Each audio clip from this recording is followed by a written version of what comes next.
Thank you to everyone for taking time out of your Saturday morning. The weather's really beautiful outside, so hopefully we'll be on time so that everybody can get out in this great weather and enjoy it. We've got Sedona, we've got Clarkdale, Kachina Village,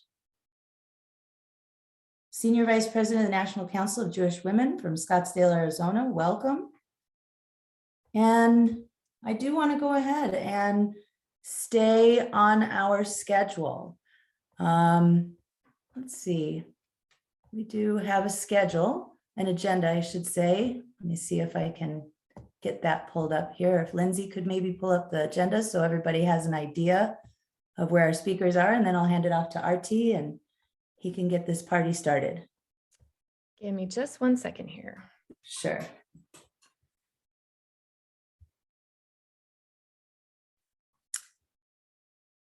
So as you all know, we have some spectacular speakers and panelists tonight. Later on this afternoon, Jamie Raskin, Congressman from Maryland, will be joining us. I do want to point out some changes to the schedule. For those of you who are panelists, we were able to alert them, but because of scheduling conflicts and things like that, we did have to move Congressman Raskin to the 1 o'clock spot. Which means that the religious refusals panel will happen directly after that. And you can see the rest of it. I don't need to read it to you, but those are just some of the changes that we needed to make to accommodate some of our speakers and panelists. So if we want to leave that up just for a second, you're welcome to take a screenshot or a picture of it. In case you need to know that information, it can also be found at secularaz.org/program. So you can find it there. Thanks for putting that in the chat. And with that, I'm going to just go ahead and hand it on over to RT Justice, our new president, chair for. Go ahead, RT. Good morning. Like Jeannie said, I'm RT Justice. I am the newest chair and the longest serving board member of the secular coalition. I should say the longest currently serving board member. I thought I was tied with Dianne Post, but I actually beat her out by a few months.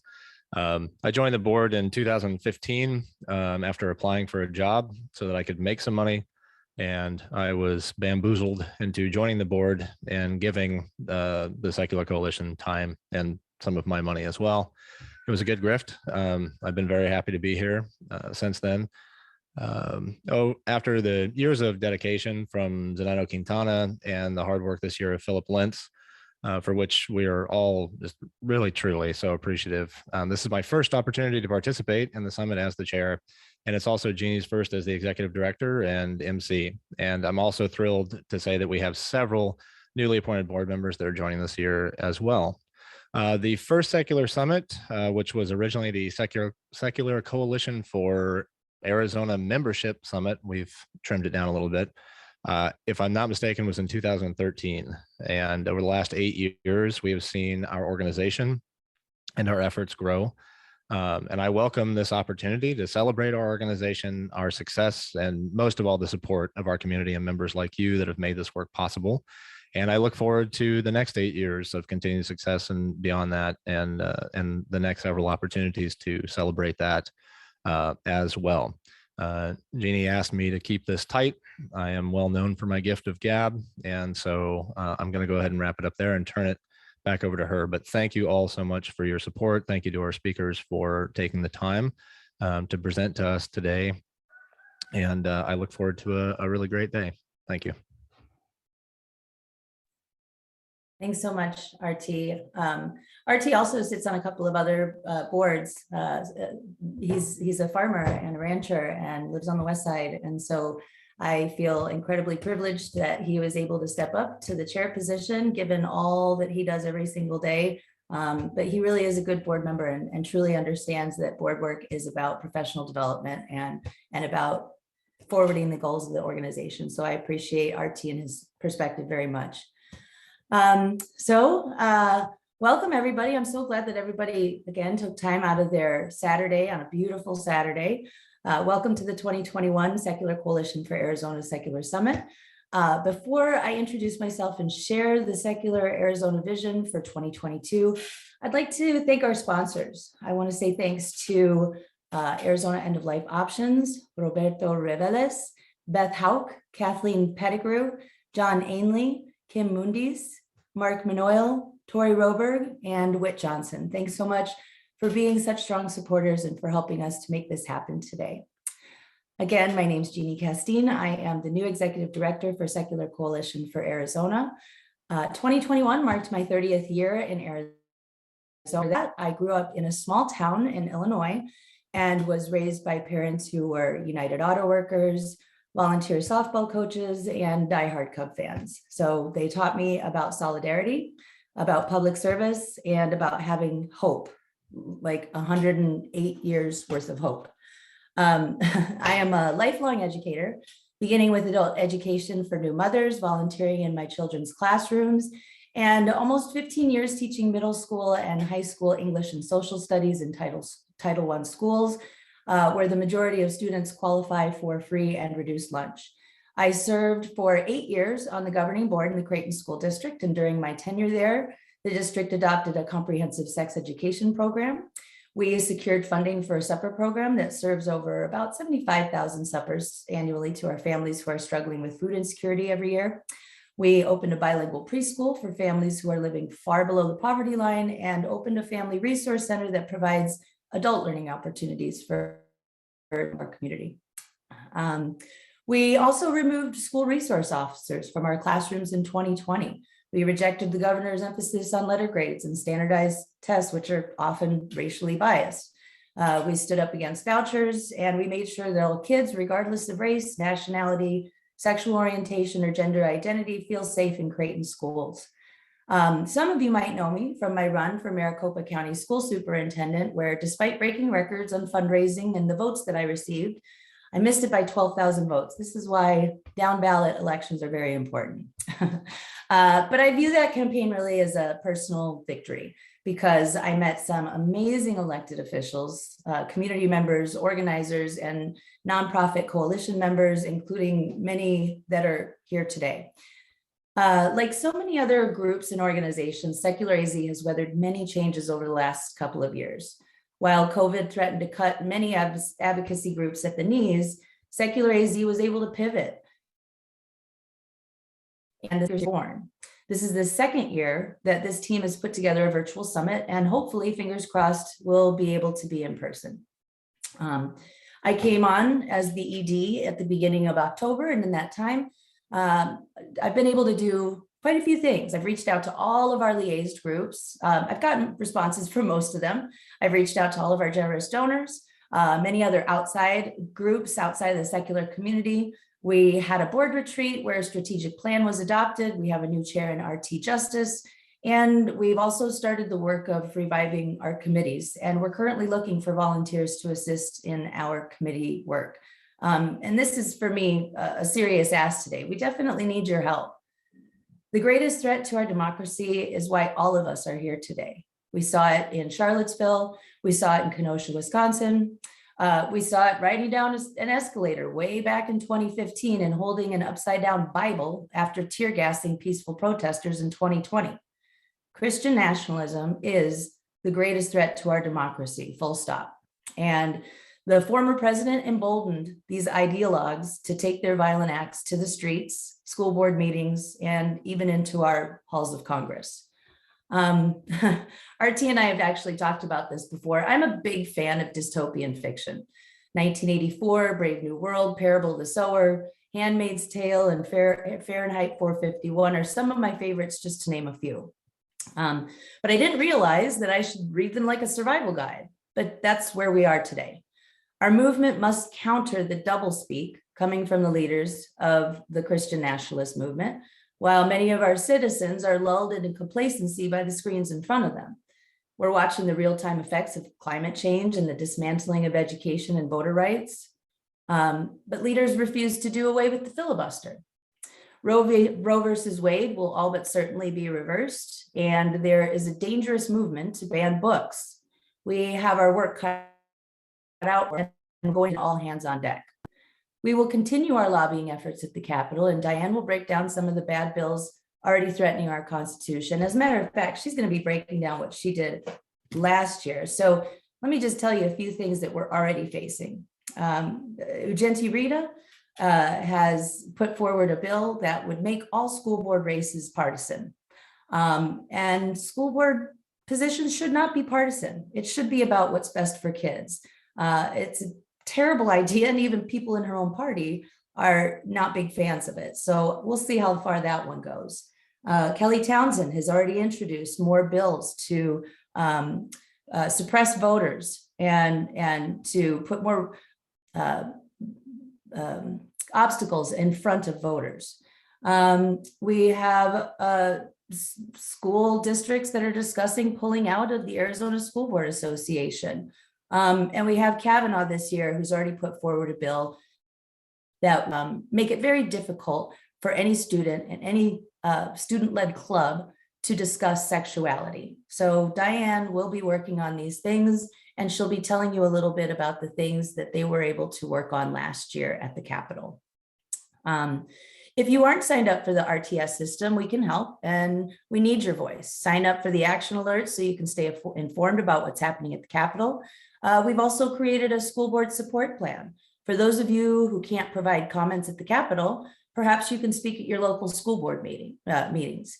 The dangerous rhetoric and behavior happening at our school board meetings is having a chilling effect on many board members or potential candidates. And just last week, a principal in Paradise Valley was essentially fired because parents deemed an optional AP book offensive and pornographic, though it was neither.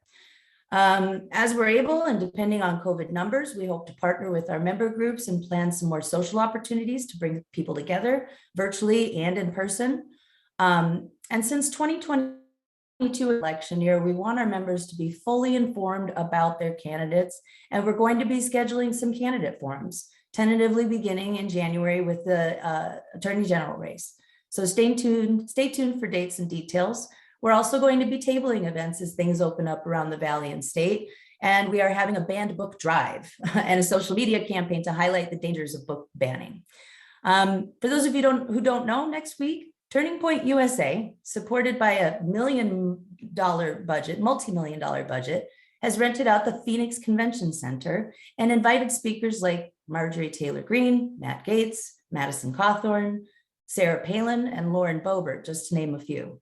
They even have a ticket price for under 15 years old, because we all know who is truly trying to indoctrinate the youth of our nation. Turning Point and Center for Arizona Policy are right in our backyard and have millions of dollars in the bank. And this is why we need your help. I think Center for Arizona Policy has just in their legal fund.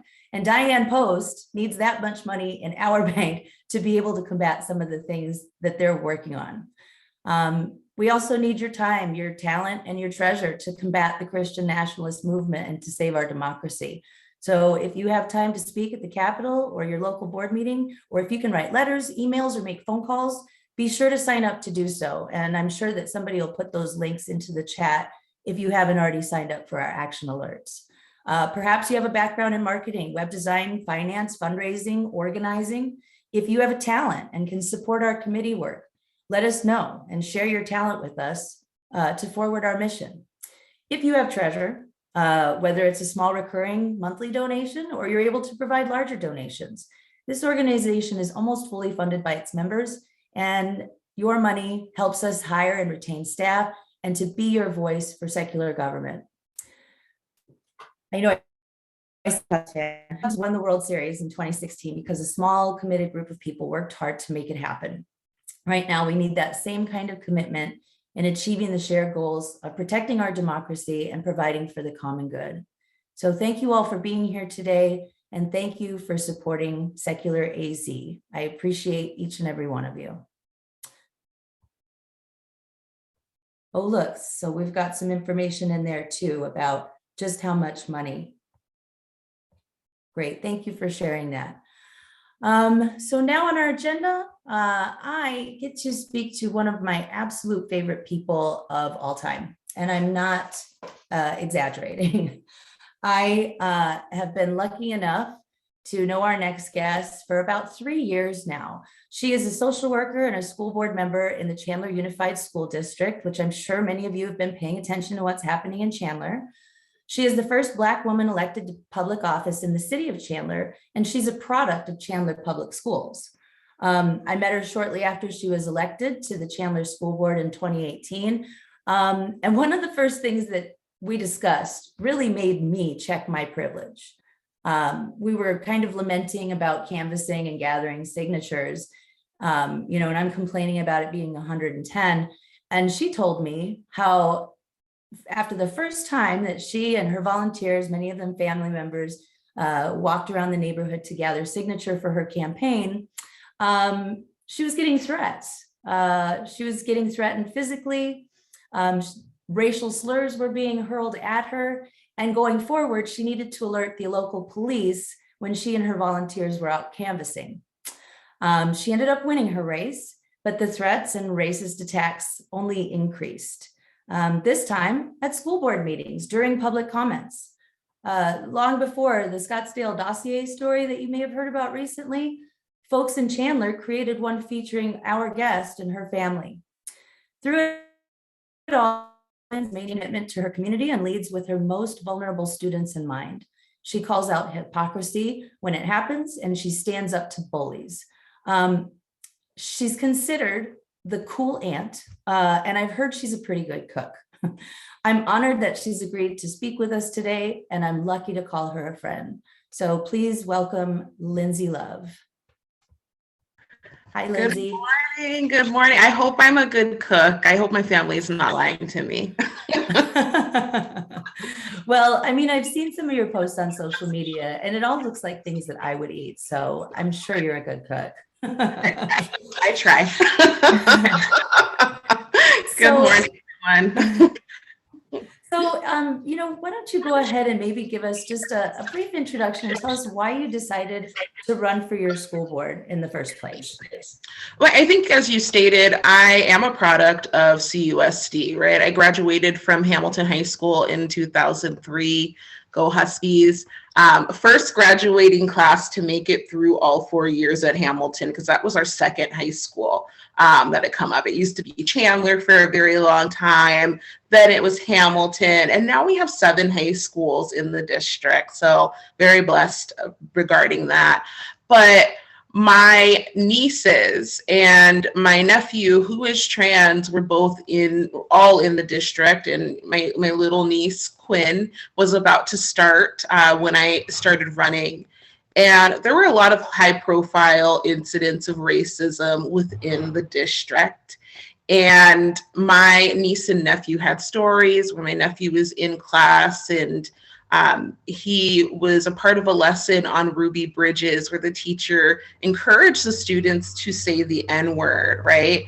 And the school kind of brushed it off as no big deal, right? And my sister and brother-in-law recognized that we did not have a board that had the capacity of understanding racialized trauma and the impact on Black and Brown and Black and Indigenous students of color, really. So that was one of my things, was being a therapist, being a trauma therapist who worked with children, families, and even got to spend some time in the classroom observing what was going on and working with teachers to kind of help them understand the difference between punishment and intervention. That was really one of my draws. I think also too that Chandler, the East Valley, the year that I ran, had an enormous amount of teen suicides. And that was pretty early on, before schools were really even talking about social emotional learning, right?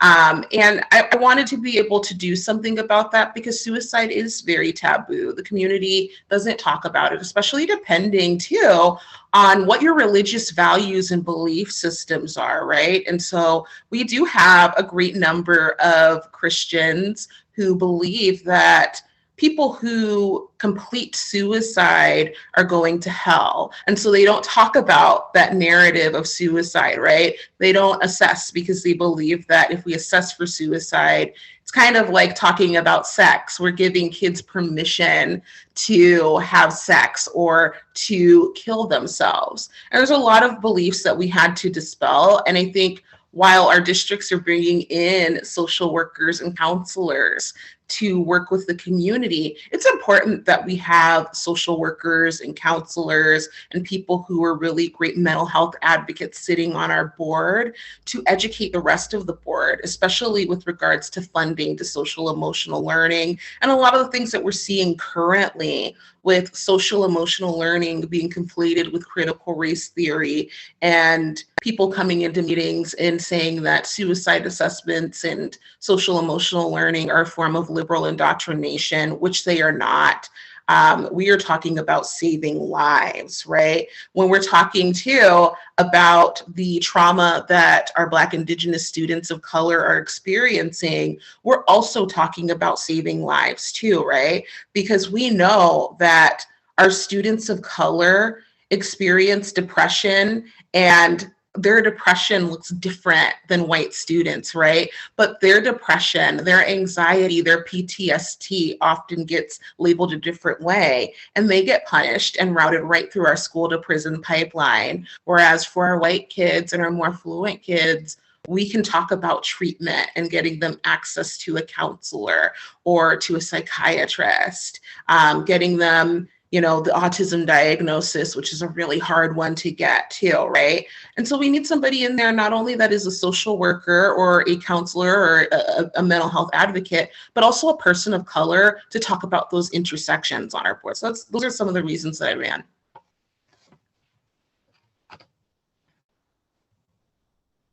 Oh, Jeannie, I think you're muted. I mean, almost 2 years and I can't remember to unmute myself. It's ridiculous. So, can you talk a little bit about what happened at that, I think it was October 27th board meeting? I mean, I know that there has been an escalation of the attacks on you and on the governing board and on students and teachers in general, because I've attended some of those board meetings. But I was shocked when I saw what happened at that board meeting. So if you would just share with the people today what happened at that board meeting. Yeah, that board meeting was actually a weird one for me, because if you know me, if I miss a board meeting, I usually attend by phone, which I did. But I try not to miss board meetings. I try to be in person. I did have something that I needed to do as a behavioral health professional for work. And so I was kind of doing double duty, right? What I heard over the phone, and I also had to pull up the YouTube because it was hard to hear the phone audio. So I didn't catch the speaker's comments at first. I actually had a community member who texted me in the middle of the meeting and told me that the speaker had made an anti-Semitic statement and had tried to link our Jewish community to I guess like vaccinations and getting money off of vaccinations and some government plot to harm children with vaccinations. I had also received a bunch of information from community members, some of them our own teachers who live in her area, who had experienced this woman coming to them at CVS and trying to talk their children out of getting COVID vaccines, right? And so she had been to our meeting before, right? But what I saw on YouTube and heard, I couldn't hear her comment at the end about it's the Jews. I did have to go back and review it after a community member told me about it. And so I think that's probably one of the reasons I did not comment on it in my community comments, was because I didn't hear it. And had to go back and replay it at the end. But what I saw was people clapping in the audience, right? And these were people who have been organizing against us, right? People like the Liberty moms, community members who, have been to our meetings to talk this anti-CRT rhetoric, who have been very racist in our board meetings, very homophobic and transphobic. And that's kind of like the norm for our meetings. People can get up in our meetings and say anything and go on unchecked, including our own board members at times, right? That was right before a board meeting where one of the board members told me that I was marginalizing historically marginalized students, right? And that we didn't need representation of communities of color because Kamala Harris was the vice president, right? And so we do have a board who is not able to see forms of covert and overt racism and is not able to recognize too when they make statements and do things that are harmful and that incite this and welcome this kind of language and rhetoric into our meetings. Our meetings have been scary for me, just sitting there as the only woman of color, right? The woman who has a trans nephew, right? Our meetings have been terrifying, and I've had parents reach out to me and ask, how do you do it? I'm scared to let my family even know, or let people in my community even know that I'm Jewish, right? I'm scared for my trans child. But you have to sit there as a Black woman while these people make racist statements. And it's not like you can hide these things about yourself, right? You can't hide your identity. And they're targeting you. Who's walking you to your car, right? These things are scary, but they have become the norm, sadly, in our meetings. And I think we're going to see more of a ramp up coming into next year. Well, and you know, the thing is, so when I was on my board, I was on my board for 8 years. I could probably count on one hand the number of times that I felt I needed, you know, this could be a controversial issue. We could have a lot of pushback. I want to make sure that, you know, marginalized communities are invited to speak and participate. And I could do that. I could get 6 or a dozen people to speak about, you know, whether it was standardized testing or whether it was about SROs and getting them off of our campuses. But with the way that things are happening now, these folks are coming and talking about things that may or may not even be on the agenda. So a school board member can be as prepared as they possibly can be, but they cannot really, you know, prepare. So right now, that's part of the reason why we've decided to do as much as we can with our action alerts to assist and at least show support.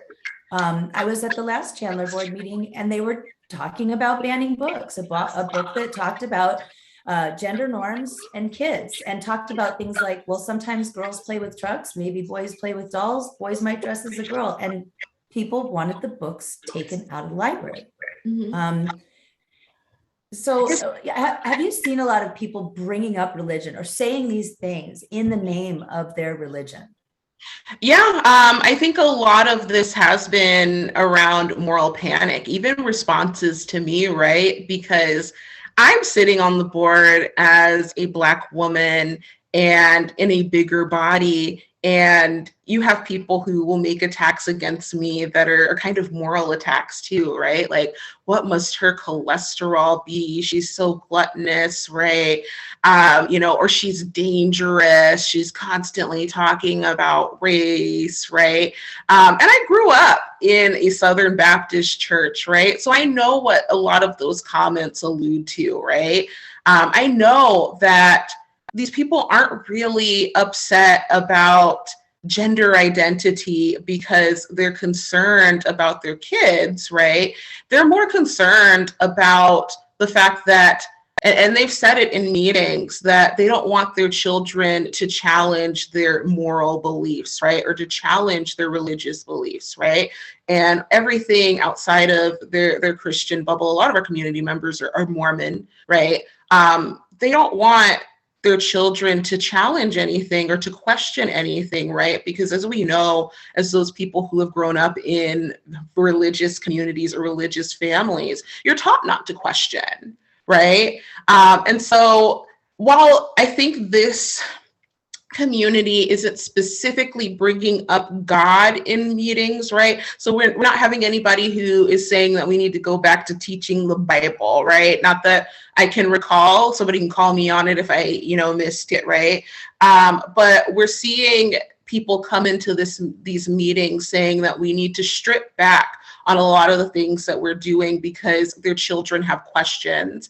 And there's nothing more dangerous to a religious community than children who have questions, right? We know that in religious communities, children are taught to be seen and not heard. And that is not what is going on with this generation. This generation is inquisitive. They're asking questions. They are having conversations about gender identity and their sexuality, right? When I started as a therapist, all of my teens were identifying as pansexual. And I was like, what's that? Like, gotta look that up, right? But yeah, like these kids are ready to have conversations that these parents are not ready to have, and that these parents feel are morally inappropriate, and that we are morally corrupting their children. That's been a term that's been used. We're trying to sexualize their children, right? We're trying to turn their children into sexual deviants and pedophiles. And all of these things that come up when you talk about something like sexuality, gender identity, race in a religion that was meant to silence people and was meant to push out people of color. And all of this, I feel like, is having a chilling effect on potential school board candidates or people who are already sitting on their board. You know, I don't know if you want to talk about whether you're going to be running again or not, or if you want to talk about what you're hearing from your colleagues throughout the Valley and throughout the state. Is that something that you find to be true? Yeah, I'm not running again, no. And it's really hard to do this job of being a school board member, which is an unpaid position here in Arizona. I don't think people realize that. And also be a mental health counselor in the community and having children and parents bringing up the same issues that are occurring in school board meetings, right? I just get to hear the voices of, I feel unsafe, right? Or I don't feel like I can come out. Or, you know, I feel like I can't send my child to school because I fear that they're going to get COVID or bring COVID back, right? And so I'm getting it double right now, right? Dealing with kids who are experiencing racialized trauma while I am, you know, incurring racialized trauma, right? I think that I am not going to run for school. I know that I'm not going to run for school board, right? But I am hearing this from school board peers who don't feel like this is safe anymore, right? There's a lot of money going into this effort to take over school boards, right?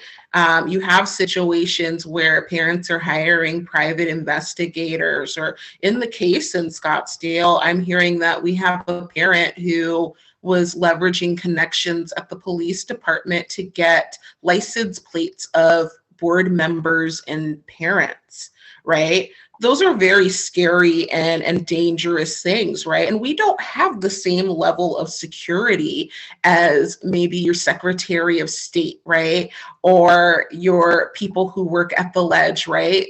When we get threats, it has to be a direct threat in terms of, I'm going to stab Lindsay Love on Friday the 13th of July for police to even do anything. And it's very disheartening when you look at some of these board meetings and you look at pictures and police officers that are there to protect the board and to protect parents are taking pictures with these agitators who have been violent. And so there's not even a level of trust in terms of my safety or my family's safety. And a lot of school board members are opting out. And I mean, I can't blame them. And so I think that brings us back to a call of action of sorts. You know, there are 58 school districts here in Maricopa County. I want to say there's about 300 throughout the state. I could be wrong. I should know that. But you know, that is the heart of our democracy. And we need folks to show up to those board meetings and speak out and counter this dangerous rhetoric that's coming out of their mouths. You know, like I said, I went to the Chandler board meeting. I've gone to the Paradise Valley board meeting. I know that Diane's been doing some work with Scottsdale. And I'm just so grateful to you, Lindsay, for weathering this storm. I have absolutely no judgments for board members who step down, but it is the heart of our democracy. And that means we need to be cultivating and recruiting folks who would be interested in those positions. I want to stay on time, but do you have any final words, Lindsay, or anything that you would like the audience to really take home today? Yeah, I think that this is a time where people are exploiting the fact that our most marginalized groups are, I guess, like, they are distracted, right? Because they're disproportionately impacted by this pandemic in a number of ways, right? Whether that be getting the virus, financial, right? Where they're going to get food. And, you know, these are groups that have always had to worry about these things, right? Like healthcare and, you know, other like needs that, you know, are not getting met, right? And so these are families who either cannot pay attention, right, because they're inundated with so many hardships right now, right? Or, you know, they don't know what how our system works to even get involved, right? And so I think those of us that have the privilege have to stay involved and have to get involved and support these families, right? And making sure that these families know the system, know who they can bring complaints to, and get their voices heard, because a lot of our families are being silenced, and these groups are coming in and using and exploiting the pain and the stories of our most marginalized groups for their own benefit, right? And speaking for them and saying things for them in these meetings that are not realistic and have nothing to do with these families. So if I could say anything, it would be, you know, get involved. And this is not the time to cower or hide inside, right? This is the time to show up. Well, I agree with you more, and I'm so grateful that you took the time to speak with us today about such an important issue. And if you need any help at the Chandler board meeting next time, be sure to, well, I'll probably be there anyway, so. Yeah. Show up, please, and not just Chandler, but to other school boards, please show up. Okay, let's see. Is there a way we can, let's get to that a little bit later. I want to honor everybody's time. Next on our schedule today, we have one of our at-large board members. I feel so lucky to have met this young man. And I'm not going to get it right. He's either a freshman or sophomore at ASU.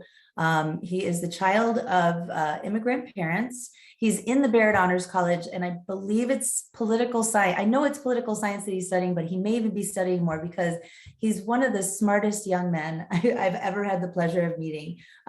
Sammy Al-Asadi is, like I said, an at-large board member with us, and he's going to talk a little bit today about building up our Secular Student Association at ASU. After COVID, things kind of fell off a little bit, but Sammy was ready to jump in and revive that group. So Sammy, where the heck are you? There you are.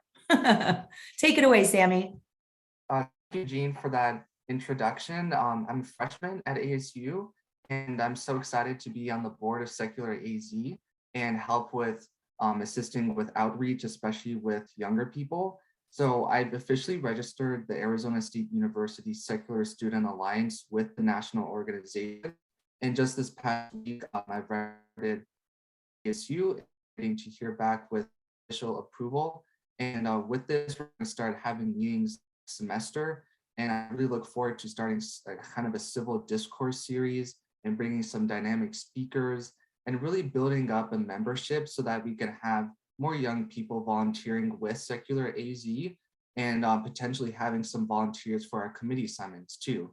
So super excited about that. And I think it'll be a great way for us to have a presence at Arizona State University and look forward to building some younger audiences in this movement as well. And you were able to connect with a professor there to sponsor your group. Is that right, Sammy? Yes, we have a professor sponsoring our club, yes. Is it Wanda Kay? Yes. And I just want to mention that too, because I don't want to mess up her last name. It's I think it's Kolamayak or something like that. But Wanda is a professor at ASU. I reached out to her. She's also a school board member in Kyrene. So we have yet another educator on a school board who was kind enough to be able to be the advisor so that Sammy could have his group. And hopefully we can build this movement, the secular movement in Arizona through the youth, because Sammy has also already put forward some writings for us. He's a published author, essentially. With our blog. He's a fantastic writer, and perhaps if we can maybe put in some of Sammy's writing, the links on our Secular AZ website, so folks can see just how passionate and smart and well-written and intelligent this kid is. I keep calling you a kid. He's like 6'4" too. Maybe we could do that. And as it says in the chat, Humanist Society is offering honorary membership to ASU SSA board members. So that's fantastic. Thanks so much, Sammy. Thank you. And that will bring it. Oh, look, we're actually 4 minutes early. This is great. I did see a question in there that was for Lindsay, and Lindsay was generous enough to share her email. Is there any way that we can connect with Lindsay for follow-up questions? I am especially curious about how we who are privileged can help recruit and then support candidates representative of their communities. So Lindsay did share her email. Also, I know that State Schools Arizona is working on a school board candidate training and support program. So you may want to reach out to Save Our Schools Arizona. They've been very instrumental in making sure that the folks who are on our school boards are people who belong there. So that's great. You know, I also wanted to mention too, since I do have a little bit of extra time, I have my typed notes, and then I have all the writing on my notes, and I didn't refer to my written notes. So I just wanted to say thank you to a few people. I want to say thank you to outgoing chair Philip Lentz. Philip was part of the hiring committee who ended up hiring me, and he was completely indispensable in helping me transition and explain some of the history of the organization. He has decided to step down. He's also very active in another free thinking community here in Arizona. Thank you to the staff that we have, Eric and Lindsay. Though Dianne is not paid staff, she probably works more hours than all of us put together, because I'm pretty sure that she has a cloning machine of sorts. But for them, for putting all this together and kind of just making this well-oiled machine run on a daily basis. So thanks to Eric, Lindsay, Dianne, and thanks to the rest of the board staff. You know, we have a very intelligent board with such varied backgrounds, with backgrounds in finance, with backgrounds in technology, backgrounds in law, engineering, you name it, and so much collective public service experience. I just feel incredibly lucky to be surrounded by such smart people and people who are helping me to grow as a leader. So thank you to everybody, and thanks for making all this happen today. Going back to our schedule, I believe, yep, the next thing that we have, and this is another person that I should be thanking, really, Zenaido. Zenaido Quintana is the former board president of Secular Coalition for Arizona. I can't remember if he's a founding member or if he came in right after the organization was started, but this is a gentleman who is so passionate about secular government. He not only acted as the chair for Secular Coalition for several years, he also acted as the executive director. There's no pay involved. This was truly a labor of love. He managed to accomplish so many wonderful things. And so to thank him for his service, we had some leather-bound books put together, just kind of a little memory book for Zenaido and for his children, to honor the work that he's done. And I do believe that Whit Johnson, who's helping us with technology today, or perhaps Lindsay, have a nice video coming from the former executive director for ACLU Arizona, Alessandra Soler, who worked very closely with Zenaido throughout the years. So I will go ahead and let the tech team go ahead and put that video on. Hi, everyone. My name is Alessandra Navidad, and I'm the former executive director at the ACLU of Arizona. And I'm sorry I can't be there with all of you in the Secular Coalition of Arizona to honor Zenaido's legacy as the chief executive director of the Secular Coalition of Arizona for many, many years. I actually wore this hat in his honor because one of the amazing accomplishments, one of Zenaido's accomplishments that he did so well was really build strong collaborative partnerships with other organizations and really changing the narrative when it came to atheism and secular activism by really pointing out how religion has been used to discriminate against all kinds of marginalized communities, including women and members of the LGBTQ community. And I think that's one of the amazing things that he's been able to do in his leadership role as a Secular Coalition was really connect the dots for folks and build strong partnerships to advance the secular message. He also was the visionary behind really professionalizing the Secular Coalition, as you all know. And I still think, as a result of Zenaido's vision, it is the strongest, most impactful, and well-resourced Secular Coalition across the country. He was the first one who said we've got to be, raising big transformative gifts. Law after law of government funding religion and using religion to justify discrimination. And thanks to Zenaido's leadership, those counter messages, right? The message of secularism, of humanism, of the importance of inclusivity. These are all values that were so important to him, and it reflected in the work of the Secular Coalition. So this is for you, Zenaido, on a personal level. He was my mentor for many, many years as the president of the ACLU of Arizona Board of Directors. I'm not sure how he ever had the time to do it, but he did. He ran it. He's a small business owner. He, was the president of the ACLU of Arizona Board and also the president of the Secular Coalition. And I'm really, really grateful for his mentorship and for really, the work that we did at the ACLU of Arizona. We really, he very much supported our growth, and over the years we embarked on some pretty aggressive initiatives to grow the organization, and he never hesitated. He was very much in support of building capacity for progressive organizations like the Secular Coalition in Arizona and the ACLU of Arizona. So Zenaido, I'm sorry I couldn't be there. I'm actually, as you can tell based on what I'm wearing, I'm at a diving meet with my daughters, and so I very much miss you, and I just wish you the best of luck. I hope you get some time to relax and enjoy your retirement from the Secular Coalition, but I hope you'll still continue to be involved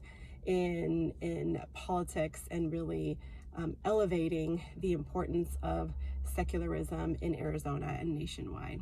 Thank you so much. Bye-bye. Well, that was fantastic. I actually met Alessandra, almost 20 years ago, and it was actually when I was doing my undergrad at ASU, and she was kind enough to come speak to an organizational communications class that I had. So that was very kind of her to show up yet again. Unfortunately, Zenaido could not today, so I happen to live right around the corner from him, and I will be dropping off the books that we have created for him. I did see a question. I know not everybody goes into the question answer section of the Zoom features. So I just wanted to go ahead and share this in the chat so everybody could access it. It does look like there are a couple of other questions up here looking for contact information. So perhaps Eric or Lindsay, if you could help out with that. Thank you, Philip, for that. I appreciate it. Philip reminded me that Sammy recently won the Freedom from Religion Foundation's Al Loonman Student Activist Award, and he spoke at the FFRF convention in Boston. You can read about his accomplishments on the link that Philip shared, so thank you for that, because Sammy deserves all the shout outs. And Sammy, if you'd like to share your contact information, we have a Representative Epstein asking for your information, and she is somebody who's a huge advocate for public education in Arizona. The question that I posted, and I'm just vamping a little bit because we have some extra time before we take a quick lunch break. Somebody said, I think that secular AZ should oppose the proposed bill to require teaching the horrors of communism in school. This is an attempt to politicize the curriculum to link ideas that are ostensibly socialistic, Medicare for all, for example, Stalinism and Pol Pot. Republican Paul Boyer opposes this bill as an incursion on the function of the Arizona School Board. Okay, so there's an article linked to that if people want to read up on that. Thank you, Sammy, for putting your contact information up. People probably don't want to hear me vamp, so this is the time that we put in our agenda to take just a quick lunch break. Since this is happening during lunchtime, we have a slideshow video to put up that will highlight biographies of the speakers that we have coming up in a second. When we do come back from lunch at 12:05, or maybe we could even come back a little early, we are going to be giving out our Secular Star Awards.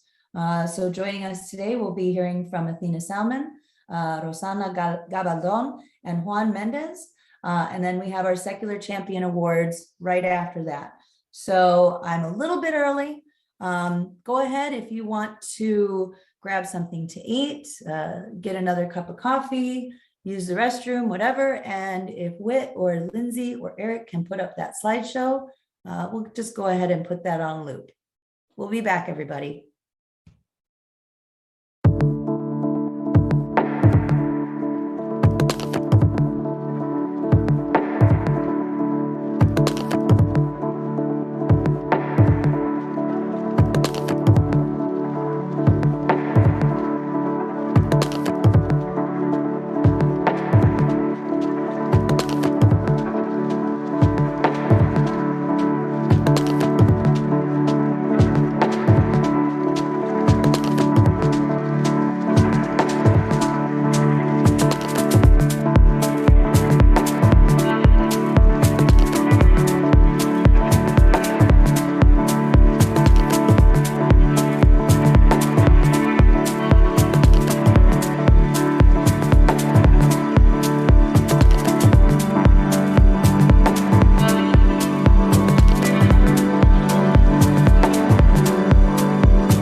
hopefully everybody had a chance to refresh their drink, grab something to eat, use the restroom, pet their dog, whatever it is that you're doing.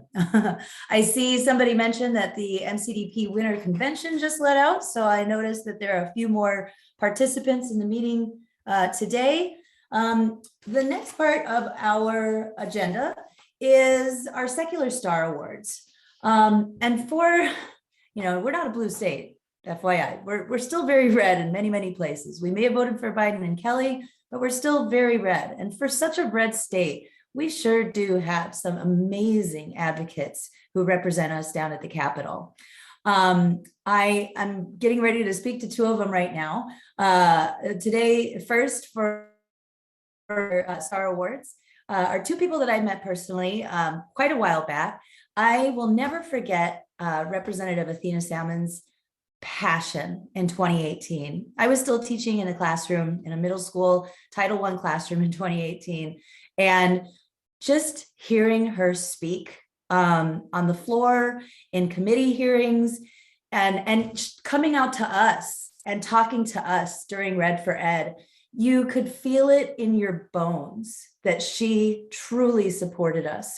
And I've just been so lucky to be able to see her trajectory, and I hope to see her go much, much farther than our state legislature, because she's somebody who really has the best interest of the secular community at heart and fights every single day to keep religion out of our government institutions. She advocates for protecting abortion. She votes yes every time on the ERA. She's against conversion therapy, housing discrimination. I mean, there's not much else that I can say about her. I could probably reference her score, but of course I don't have it pulled up exactly right now. Representative Salmon, thank you so much for the work that you do. And why don't you just take about 5 minutes or so to talk about how you got into protecting secular government and what you think might be happening this next session. Oh yeah, thank you. Thank you, Jeannie. And thank you for such the kind opening introduction and remarks. It's so nice to just be around friends and allies and people who share such similar values. And a defender of public education, something that should not be controversial, because when you go down at the Capitol, everything that makes a civil society function, one that calls people in and doesn't push people out, it's opposite land down there at the Capitol with the radical right in the majority. And Senator Mendez is going to go after me, I'm sure, but we live in the same house, so he's hanging out here too. So everyone can say hi to him. But yeah, no, I'm born and raised in Arizona. I love this state deeply. Like, this is my home state. This is where, I'm due in January, where I will be raising my own family, and we're so excited. And, my parents, my siblings, my cousins, my extended family live here as well. And for those who aren't familiar with my story, I come from a really diverse immigrant family, first generation, second generation American family. My dad's Palestinian and originally from Palestine. And my mom was born in Chicago to parents originally from Germany and Mexico. And with that comes a lot of confidence and a lot of aspirations of what the United States could be, really embedding in that inclusivity and this opportunity to make something of yourself regardless of your background. But also, interestingly, for my family, it also comes with religious pluralism, right? I'm an openly atheist. I have many family members who are also openly atheists. I have other family members who are Catholic, who are Christian, who are Muslim, who believe in something but don't really go to church, or and it's all over the map. But what's beautiful is that we commit to each other and we love each other because we are embedded within a family, and that's what this country provides. That is one of the foundations and bedrocks, is that we can form these kind of deep, loving connections and relationships with other people in our private lives. And when it comes to our civil society, when it comes to our public infrastructure and what's funding taxpayer dollars and who's leading our government, it should not be favoriting one religion over another.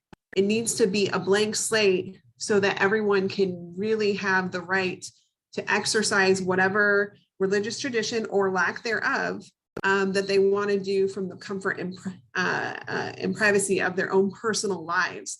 And what's so disturbing from what I've seen, not only in the past 5 years that I've been in the legislature, but quite frankly, the radical right, especially fueled by politicians who use their faith as a motivator to discriminate against peoples of all different minority backgrounds, not just minority faiths, but race, to weaponize and try to oppress people based on their gender, their LGBTQ status.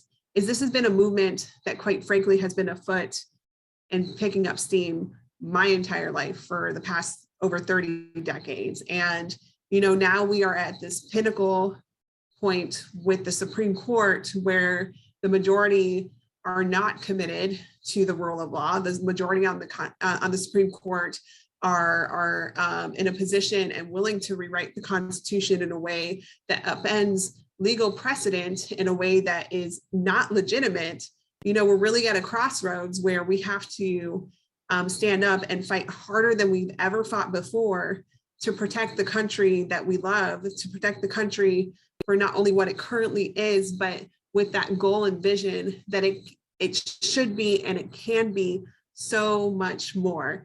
And the beautiful thing is that even though this extreme minority has captured so much power in this country, I want to emphasize that they are the minority. The majority of Americans share our values. The majority of Americans want a country where, it's an equal playing field for all, and the government isn't picking and choosing winners based on whether or not it preferences your religion. So I think I take a lot of comfort and I draw a lot of strength from the fact that we are part of a mass movement. And ultimately, if we continue to work together and we continue to show up year after year, that moral arc does bend towards justice. But it takes a lot of work and a lot of commitment to get there. But we're heading there. And thank you. This is such an honor to be a secular star. This is like one of the awards I look forward to every year. So thank you all so much for this recognition and this honor. Well, and I've seen pictures too of your office, and I love the fact that you proudly, have all of your Secular Star Awards up in your office. It makes us feel like we're doing good work, and who doesn't want to put an award on their wall? So thank you. The next person that we'll be honoring today with a Secular Star Award is another person that I met much longer ago, actually. And it was through my stepdaughter. My stepdaughter, Sam, was really involved with an organization at her high school called Stand and Serve. And Senator Mendez used, and I believe this is when he was still in the House, would come. And this is a group that does a lot of community service work, that does a lot to advocate for students in the LGBTQ community. And so I was really impressed by the fact that an elected state representative is taking time out of his very busy schedule to hang around with a bunch of high school students and inspire them, because she was fully inspired by your story, by the fact that you would show up and the fact that you would speak and volunteer. And you are an educator. So thank you for the work that you do in education.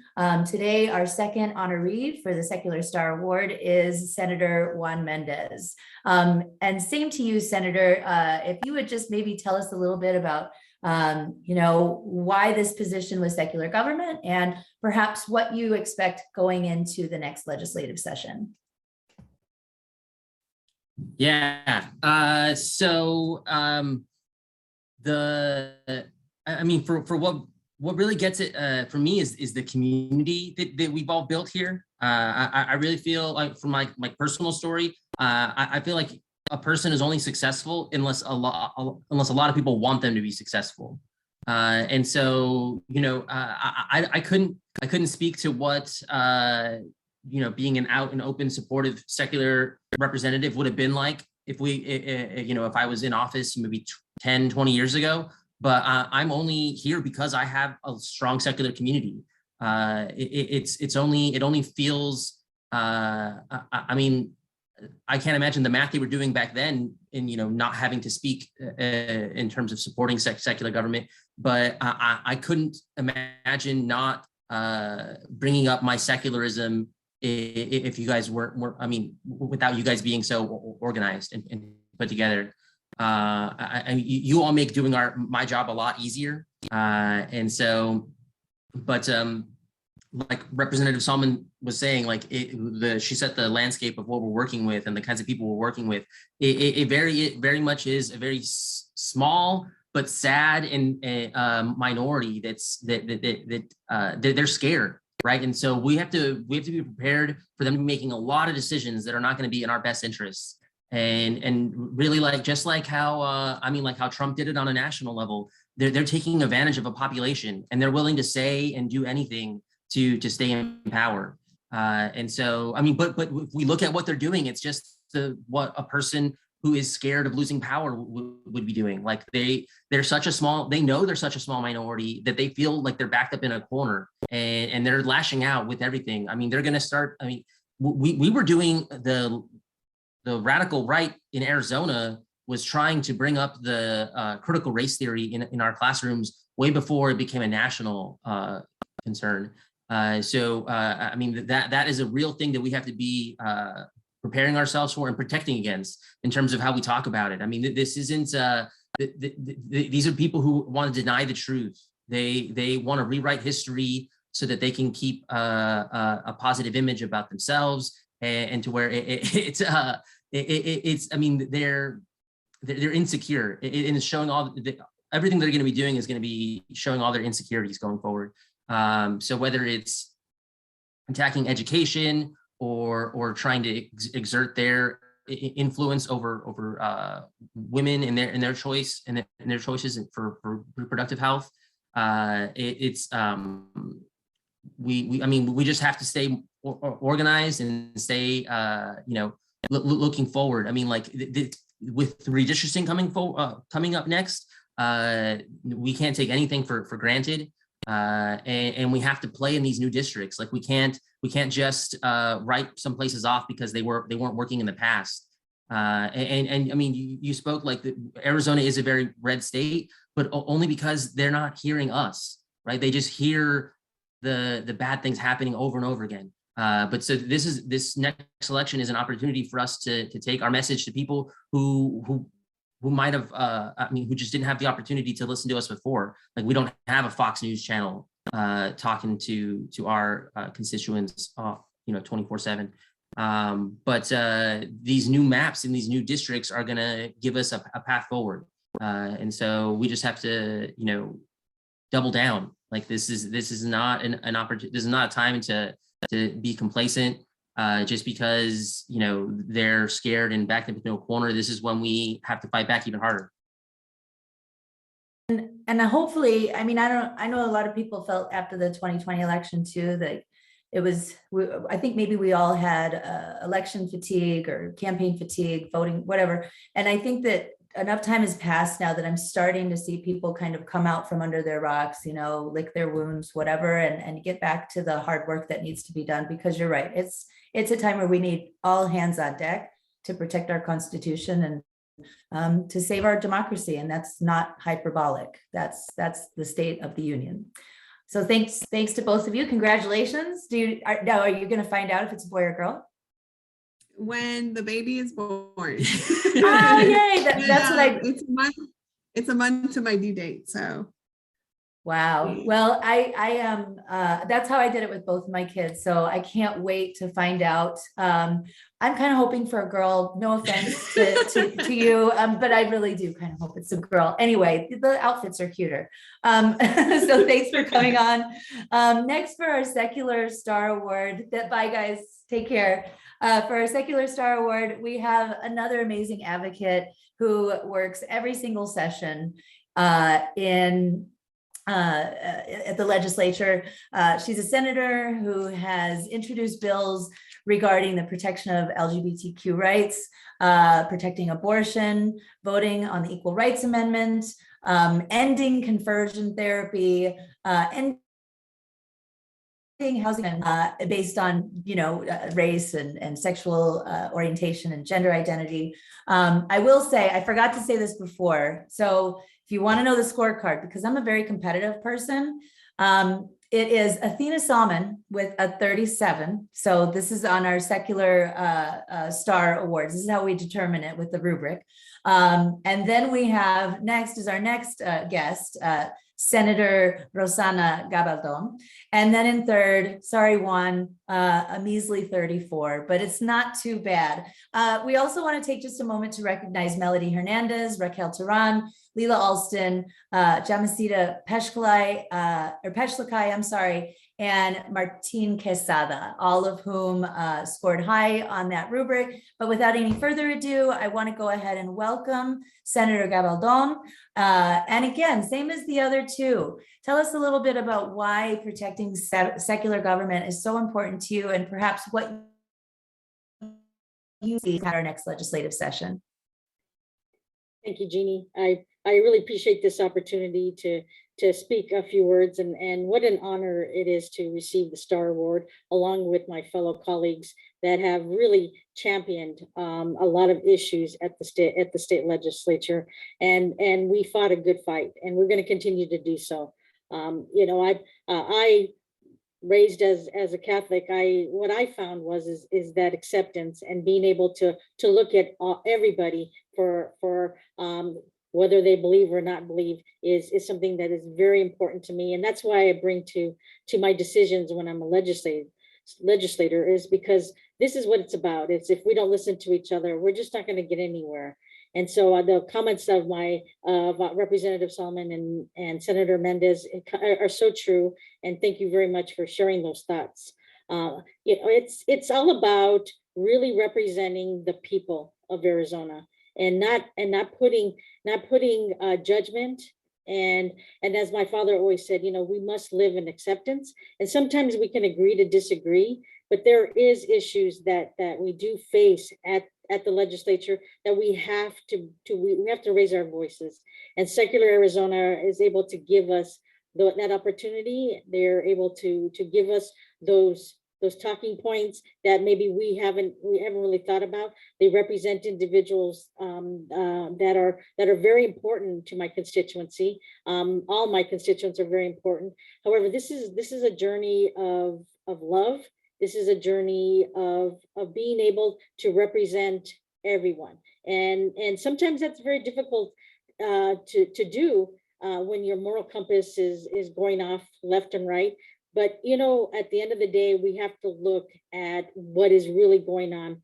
And I was talking to a group of doctors, and one of them said, I'm so happy, Senator Gabaldon, that you are pro-science, that you look at what it actually is. You look at the facts, you look at what is occurring. And that's what I bring, is I want to look and listen to both sides. However, at a time of where we are, the state of Arizona, looking at the diversity that our state is, I don't know how many people I have met that walk a lot of different journeys, and I am so pleased and honored to be able to do that, to represent the individuals that are in my legislative district and the state of Arizona. The upcoming legislative session is going to be something that I think is going to be difficult. I know that the last two speakers had indicated some of the issues that we do have to address, but I truly believe abortion is going to be one of those big issues that are going to be right in the spotlight, and we as legislators that agree are going to be champions, and we are going to speak. But we need all of you to help us amplify that message. We need for you to be there, be present, testify in committee, get it out there to everybody that this is very important. That's just one issue. There, justice reform, being able to look at individuals that are incarcerated. That is something that is just, it's horrible. The state of Arizona, in my opinion, does three things: we educate, we medicate, and we incarcerate. And when we put so much money into our incarceration, we have to really look at what we're doing and how these are human beings. These are people that are in our prisons that deserve some compassion and humanity. And we need to do that. We need to continue to voice that. Women's rights, a lot of, Jeannie had mentioned a lot of issues that we need at the legislature. So I just want to end by saying, again, it's an honor to receive the Star Award. I will continue to be your voice. Continue to reach out to me. My door is open to each and every one of you. And again, I am totally honored to speak today. And Jeannie, thank you for this opportunity. Thank you so much, Senator, and thank you for taking time out of your busy schedule. We'll be thinking of you and Senator Mendez and Representative Salmon as we approach the next session, and hopefully you'll be seeing a lot of these faces or people or names as they request to speak on important bills that you put forward. So thank you. All right, I think right now where we are is on the agenda. We are going to be talking about our, hold on, I got this, Secular Champion Awards. So these are folks who outside of the Capitol and elected office who take it upon themselves when they see something, they say something. This year, our Secular Award is going to the, hold on, why am I blanking? The Reason Writers Atheist Motorcycle Association. I was gonna say something about the Rock Rationalists, but that's because I just visited them the other day. So this is an organization. I found out today that you do not have to have a motorcycle to join their club. But if you are elected, correct, or in a position of leadership, you do have to have a motorcycle. So I'll probably be showing up for their next event. And I'll probably never, ever be in leadership with their organization, because the only memory I have of a motorcycle is when I burnt myself when I was a little kid and, on the exhaust pipe. And so I just don't do it. And plus I'm not very good at balancing. And so, yeah, maybe on the back of somebody's motorcycle, I'll take you up on that. So we wanted to recognize the Reason Writers today because they have been vocal about speaking out when they see injustice. And they were so vocal about Sheriff Lamb blocking them on his government Facebook page that he had to stop, because you can't do that as an elected official. They also were apparently infuriating Kelly Townsend so much so that she blocked them on Twitter. You're not allowed to do that. And so then, thanks to the Reason Writers, she took down her entire Twitter feed. And I think that for that alone, we should maybe send them some Christmas cookies or something. And at the very, very least, they definitely deserve the award that they're receiving today, the Secular Champion Award. So today we have with us Kevin Hondo Hickman. And Kevin, if you would maybe just describe the way that you organize that, or how you use your social media, and then perhaps even tell us about what your club is like and what you all do. And thank you so much. Yeah, thank you very much. Good afternoon. So first off, I go by Hondo. I'm a founding member and national director for the Reason Writers Atheist Motorcycle Association. And with me today, I have Ben. Hi, everybody. I'm Ben, aka Sprinkles. I am the vice president of Chapter 1 Arizona Reason Writers Atheist Motorcycle Association. Thank you. So first off, a very obvious thank you to the Secular AZ for this award, and to those organizations who have supported our efforts, namely the Humanist Society of Greater Phoenix for providing an environment where we can share our stories and meet more people from the community we serve. You never really start out doing the right thing, looking for validation. However, that's exactly what this award means to us. It's validation for the years of hard work both past and present members have put forth building this association to what it is now. So we first put our patches on and were recognized as an independent motorcycle association by the motorcycle community over 6 years ago. It started out just by wanting to help the neighborhoods we lived in through fundraisers and awareness campaigns mostly. But quickly, we recognized the injustices that had the greatest impact on the people around us were caused by politicians. Our social media team began following all types of official accounts, not just politicians, but anyone that could potentially have anything to do with government policy, really. Simply starting to report conduct violations and attempt to correct misinformation, which rapidly increased the last couple of years due to the pandemic. And as you mentioned before, you can imagine these accounts were not fond of what we were doing. As elected officials began blocking our efforts to hold them accountable for those actions, the Secular Coalition fortunately assisted in drafting those warning letters and submitting them to those officials to remind them of their obligations. Accounts did open back up and stop blocking their constituents. Some chose to shut down entirely, like Kelly Townsend. They clearly were not excited to have a bunch of atheist bikers, calling them out. But the support of the secular community has kept us going, helping to push past the many predictable threats that we've encountered. And we've now become the largest atheist motorcycle association. Ben, do you have anything you want to add to that? Yeah, let me unmute myself first. Again, thank you for the award.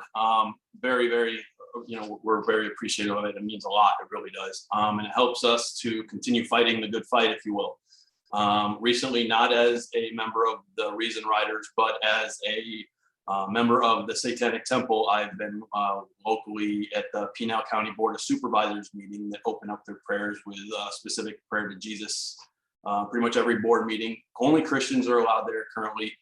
So with the help of Dianne Post and others, we're fighting that fight down here in Pinal County, as well as with Sheriff Lamb as well. And like I said, the award just helps us keep on fighting that fight, and we really appreciate it. Thank you, everybody. Yeah, if you would like to learn more about the Reason Riders Atheist Motorcycle Association, we'll absolutely drop some, the website and social media in the chat. You can always, anyone actually can feel free to email us directly at info@reasonriders.com. Thank you again, and we really look forward to many more years of participation with Secular AZ. Thank you so much. I believe the Satanic Temple actually is going to be having a conference in Scottsdale in February. And I think it's under $100. So that could be something to look into. I know that Kevin posted their website in there. He mentioned earlier before we started our webinar that they are going to be having a game night coming up soon, I believe in January, at the Humanist Society of Greater Phoenix. It's family. Sounds like a fun group. I might come, but as I said before, I'm really competitive, so just watch out. And if we're gonna bet me money, then you're all in trouble. No, I'm just kidding. I'm actually terrible at poker. Okay, so next, and I'm pretty sure that the person that was helping draft some of those letters and things like that was the next person who's going to be speaking today. She is the head of our legal department, of our legal committee. She is responsible for putting together letters and cease and desist orders and all these other things about what is happening with regards to secular government in Arizona. So for the next, we have for the next 25 minutes, which is great. We have Dianne Post, head of legal. Again, I'm pretty sure she owns a cloning machine, so you should talk to her about that. She hasn't coughed it up yet, but she is everywhere all at once and involved in all issues that are for the greater good. So wherever you are, go ahead and take it away. Okay, I'm going to do share my screen. Okay. So if you have any questions, put them in the chat, and if there's time, I'll answer them at the end. Otherwise, if they're in the chat, then I can answer them later, either to you directly or in some other fashion. So what we're going to talk about is what the legal department has done this particular year. So, whoops, I already went wrong. So this year we had 32 total complaints. Now you can see here by the breakdown of most of them were schools. Obviously, since we're talking about separation of church and state, we're talking about schools and government. No, Dianne, wrong. All right. go back here. All right. So we're talking about schools and government, elected officials, etc. The next biggest section was, of course, the government, and I've got outlined there which parts of the government. And you'll notice the 3 from the Department of Corrections, and all of those were about Muslim inmates, all of the 3 of them. And then the others, of course, the sheriff one is one from the Reason Riders, and then the other people. This is consistent with last year, where we also had 32, but you'll notice the big jump from 17. As RT said earlier, he and I started at the end of 2015, so 16, wasn't really going.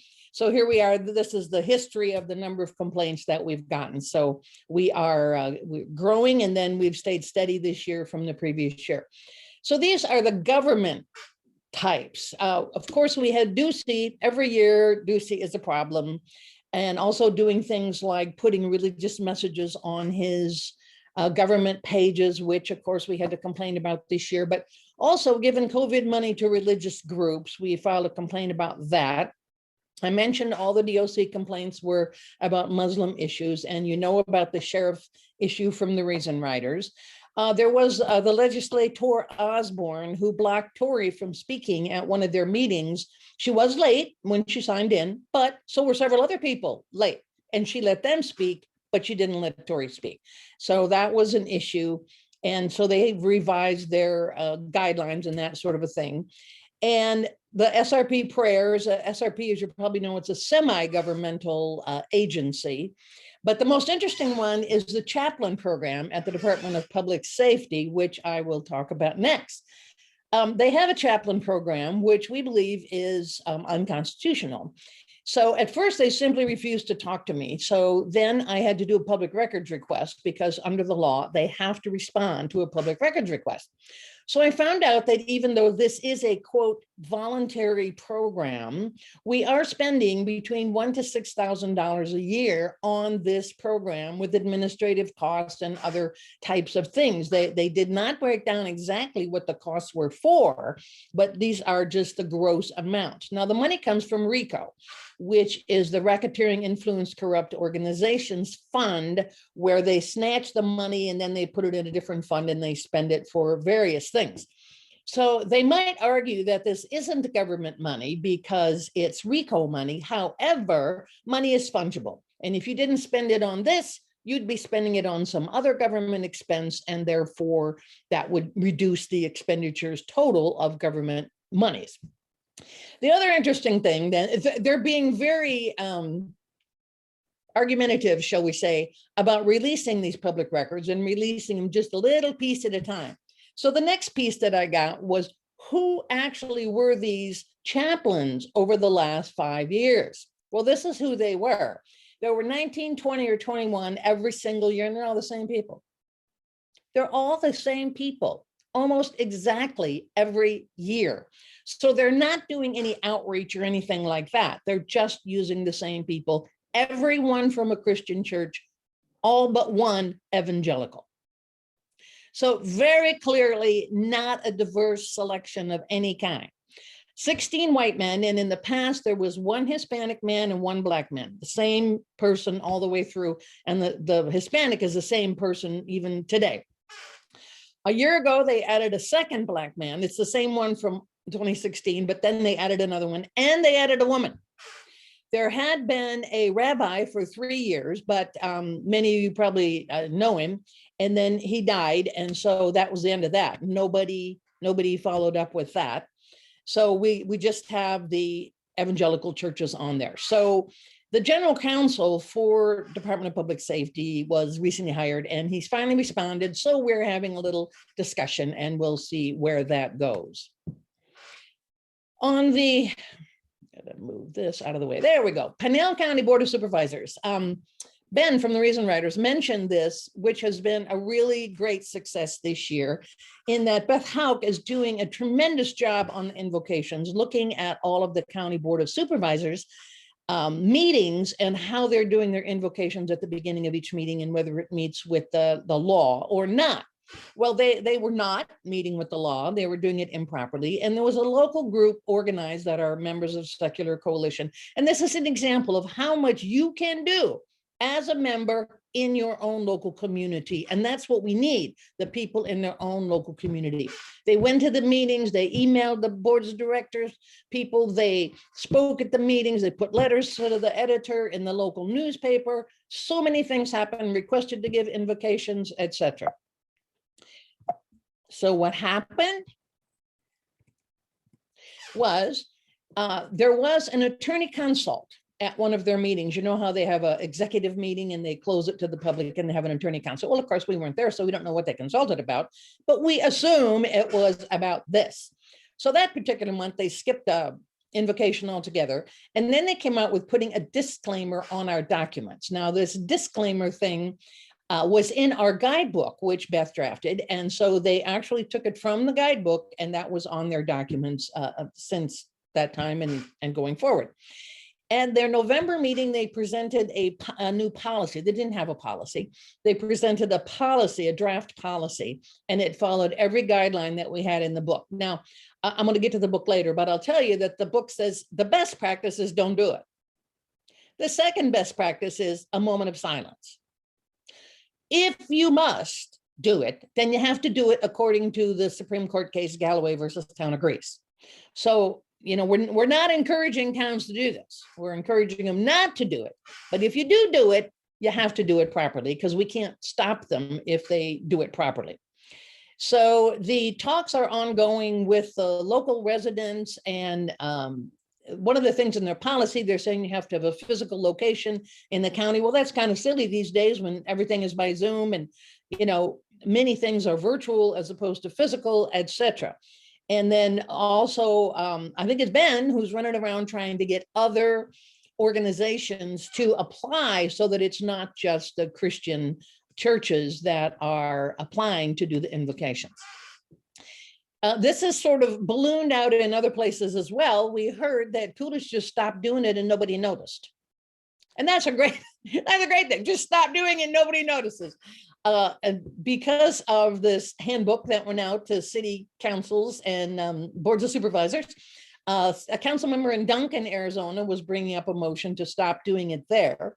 And the League of Cities and Towns, they sent out, it was actually done for the board of supervisors, but of course it's also valid for the cities and towns. So the League of Cities and Towns sent out this guideline with the actual case, the Galloway versus Town of Greece case from the Supreme Court, to over 90 city attorneys, so that all of those city attorneys in Arizona know about this. They can't claim they don't know, and they can't claim they don't know what to do or they haven't heard about it. And also it obviously spreads the brand of secular Arizona. Now, schools are, as you saw, the biggest number of cases that we have. And we also have a great volunteer, Alicia Toko, who's working on that and devoting much time in following up on those public records requests that we did to every single school district a couple of years ago. Many of them answered, and we already worked on their cases, and many of them didn't answer. So Alicia is working on those who did not answer, following up on those. And a lot of them were in the rural areas, as you can tell. So we had a couple of little victories with the Lake Havasu dropping their Good News Club, which did not meet federal requirements of what you can have in a club. And in Cave Creek, they canceled a religious leaders dinner that was supposed to be held there. And we found some of the places, once we get those records, we find they don't have any violations, and that's great. Great for them, great for us. We're great to hear about it. But we're still working on all of these other schools, and so we could use some help on that. The Scottsdale, now, Jeannie mentioned earlier that we just started working on Scottsdale, which we did. Because many things going on in the Scottsdale and Paradise Valley and in Chandler, as you heard this morning from Lindsay. So in November, there was an illegal campaign rally on the school grounds, which is completely illegal according to Arizona state statute. You cannot have campaign rallies or collect signatures or collect recall signatures or collect your own signatures or any of that stuff on school grounds. You also cannot distribute Christian literature on school grounds, and they were doing all of that.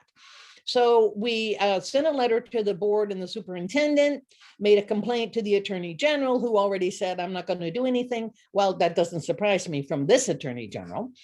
And we made a complaint to the Secretary of State that these people were acting as PACs, political action committees, actually calling themselves PACs, but they weren't registered as PACs. So that is being investigated, and there's about two or three of these organizations that are doing this. So we never got a response at all, but we did find out that the school attorney, the school board's attorney, sent a letter to Carrie Lake, who was one of the ones doing it, and this Jim Lyman, who was a candidate who was also doing it, that they could not campaign on school property, and they already had planned their next campaign rally to be on school property, and they were stopped, and they were not permitted to do that. So another little victory, I mean, far from over, but something, you know, it helps us to have faith to move forward. Paradise Valley, same kind of thing was happening, and on those dates, and there were also intimidation of attendees, which obviously was happening in Chandler as well. So the same kind of follow-up has gone to the board, the superintendent, the attorney general, the secretary of state, all of that kind of thing, because we're the David to their Goliath, and we have to use every single legal remedy that we can use to try to make change. The Religious Liberties State Bar, this is hysterical.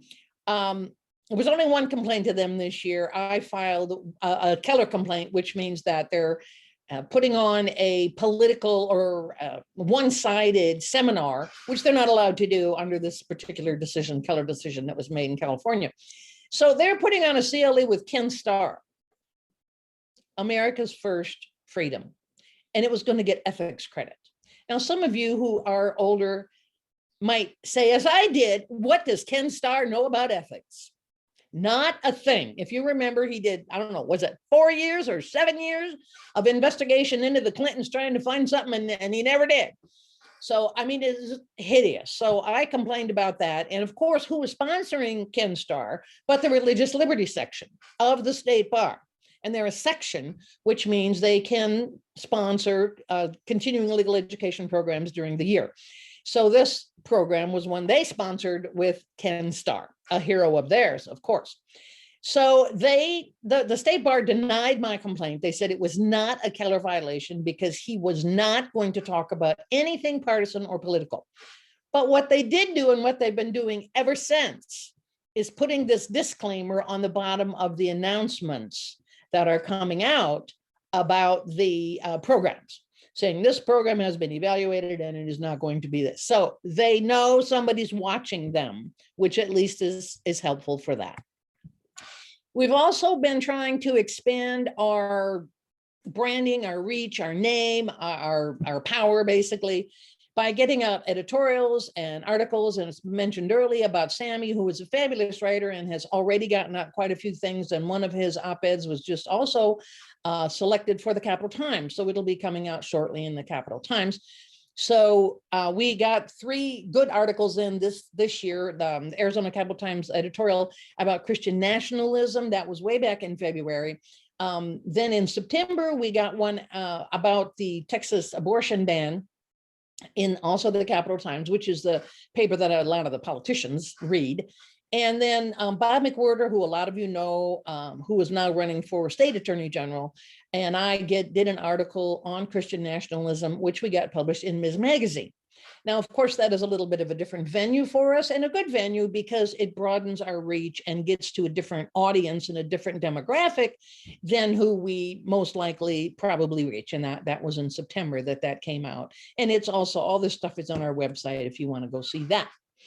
Now, before Tori left, she and I had requested to speak at every legislative district in the state, both Republican and Democrat. Well, you can imagine we didn't get any takers. Well, I got one taker from the Republicans, and he contacted me and asked me who we were and could he look at our website, and I gave it to him, and I never heard from him again. So that was the end of that. But I had 5 presentations. Tori and I did 2 of them together in 2021, and then I did the others, and I've got one coming up, or 2 coming up in 2022 already as well. And also a radio interview on the Texas abortion case and the Arizona abortion case as well, which is now on appeal to the 9th Circuit. Now, we've been very, very busy doing our publications. And this year we got out 3 publications. In May, we put out a secular, I shouldn't call it AA because it's not AA. It was a brochure about available treatment programs in the community for alcoholics who do not want to go to AA because of the religious impact or the religious, backing of AA. And we had heard of cases of justice of the peace and city magistrates, and not so much district court judges, but the lower court judges insisting that to be on diversion or to part of your probation or to have your sentence suspended, you had to go to an alcoholics treatment program, which is fine, but they were mandating that they go to AA, and some of them didn't want to, and therefore then they weren't getting the benefit of those diversion programs. So Beth put together a brochure about what resources are available in all of Arizona to go to a non-AA based alcoholic treatment program. And we got the Supreme Court to distribute that to all city magistrates, justices of the peace, and the state court judges. So that was a great thing. In September, we got the Know Your Rights brochures out. September, obviously, this is when school starts. So we worked, Americans United for the Separation of Church and State put out Know Your Rights brochures for students, teachers, and parents. And we worked with them then to use theirs and revise them and put in Arizona specific information. And then we got those out. Those are also on our website. We hope that you will download them and distribute them to your own people, teachers, your own school board, your own students or grandchildren, if you have them, whatever. We want to get these things out as far as we can. So please take advantage of that. They don't cost any money and they're available on the website. And in October, we got this guidelines for invocations that I mentioned earlier that Beth did with the best practices in Arizona. And the best practice being none, the second best, the silence, the third best, well, you have to follow the law. So this is just what the secular alternative to AA brochure looks like. Judges don't have a lot of time to be sorting through materials. So it's very quick, neat, bam, here's what you can do instead, but at least they know about it. This is the cover of the one for parents. There are 3 different covers, very different so that you can tell, obviously. And this is for teachers and this is for students. Obviously, there's a lot of overlap, but they're not the same because teachers have different responsibilities and rights, and parents have different responsibilities and rights, and children too. So they're not the same. So download the one or all of them that are most impactful for you. It's been distributed to the unions, PTA, as far as we can get, to the state and county superintendents, blah, blah. And also I did distribute it to the legislators who are teachers themselves or who are on the education committees. This is the front of the guidelines for legislative invocations. And again, this is on the website. You can give this to your city council person, your county board of supervisors. If they are doing invocations in your county or your city, give them this and ask them not to. Do the best practice would be not to do it at all. So that's available also on the website. You can download it for free, and please help us distribute that. So these are the 2 projects. I've mentioned them as we're going through. The Board of Supervisors, Beth is doing that and just doing an absolutely fantastic job with that. And the same with Alicia, who is doing the school public records request. And right now, for those of you, I know there's some of you from Casa Grande down there, we've got a problem with Casa Grande.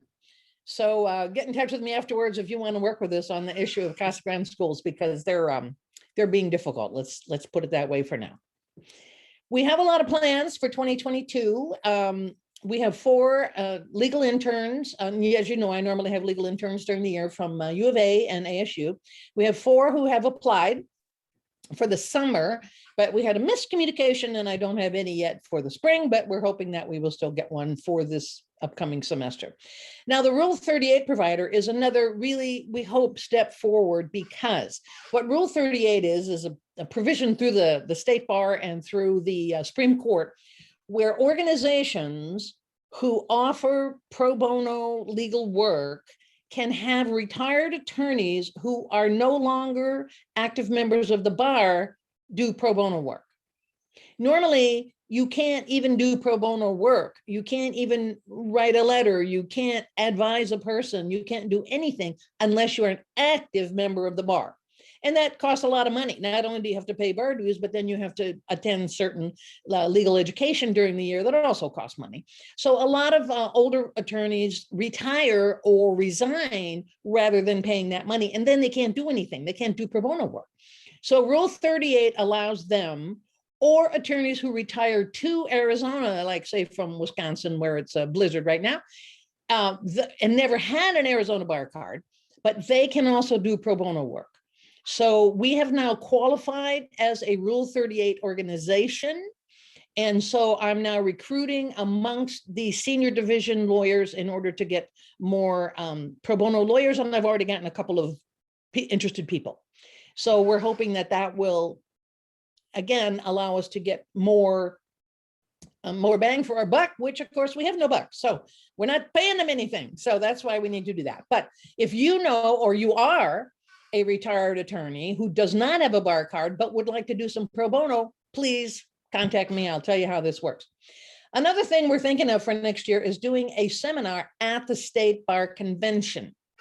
Now, the last two have been virtual, and this one probably will be, depending upon the way we're going, but they might not accept it, and we don't really have our theme in mind yet, but we're pretty sure we could get some national speakers and that sort of thing.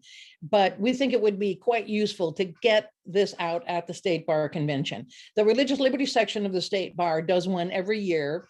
Their first one was absolutely hideous. The second one was much better because so many people complained. And the third one, nobody went to, but I spoke at it. So it was also much better. But we really need to have something in there to counter that. So we're looking at that. We have a new volunteer who is also going to start a series of constitutional classes for non-lawyers. And she's putting this together, and we'll be starting this in January, and it'll be for members only.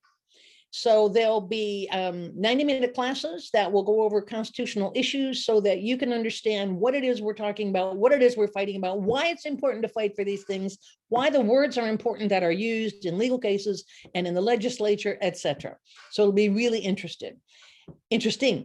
And we're talking about doing a little do's and don'ts for teachers, like a one-page thing, just because they don't also have time to be looking through a long book. But if they got a one-page thing that is very clear and simple, that might be helpful. So that's that. And I'm looking. All right. Any questions? Oh, I'm almost perfectly on time. It's pretty good. Not bad at all. I'm looking here and I'm not really seeing any questions, but it is fairly easy to get a hold of Dianne. You can send an email to info@secularaz.org and we'll make sure that she gets any of your questions. Oh, there's one question. Smart recovery is on the list. I see that's in there.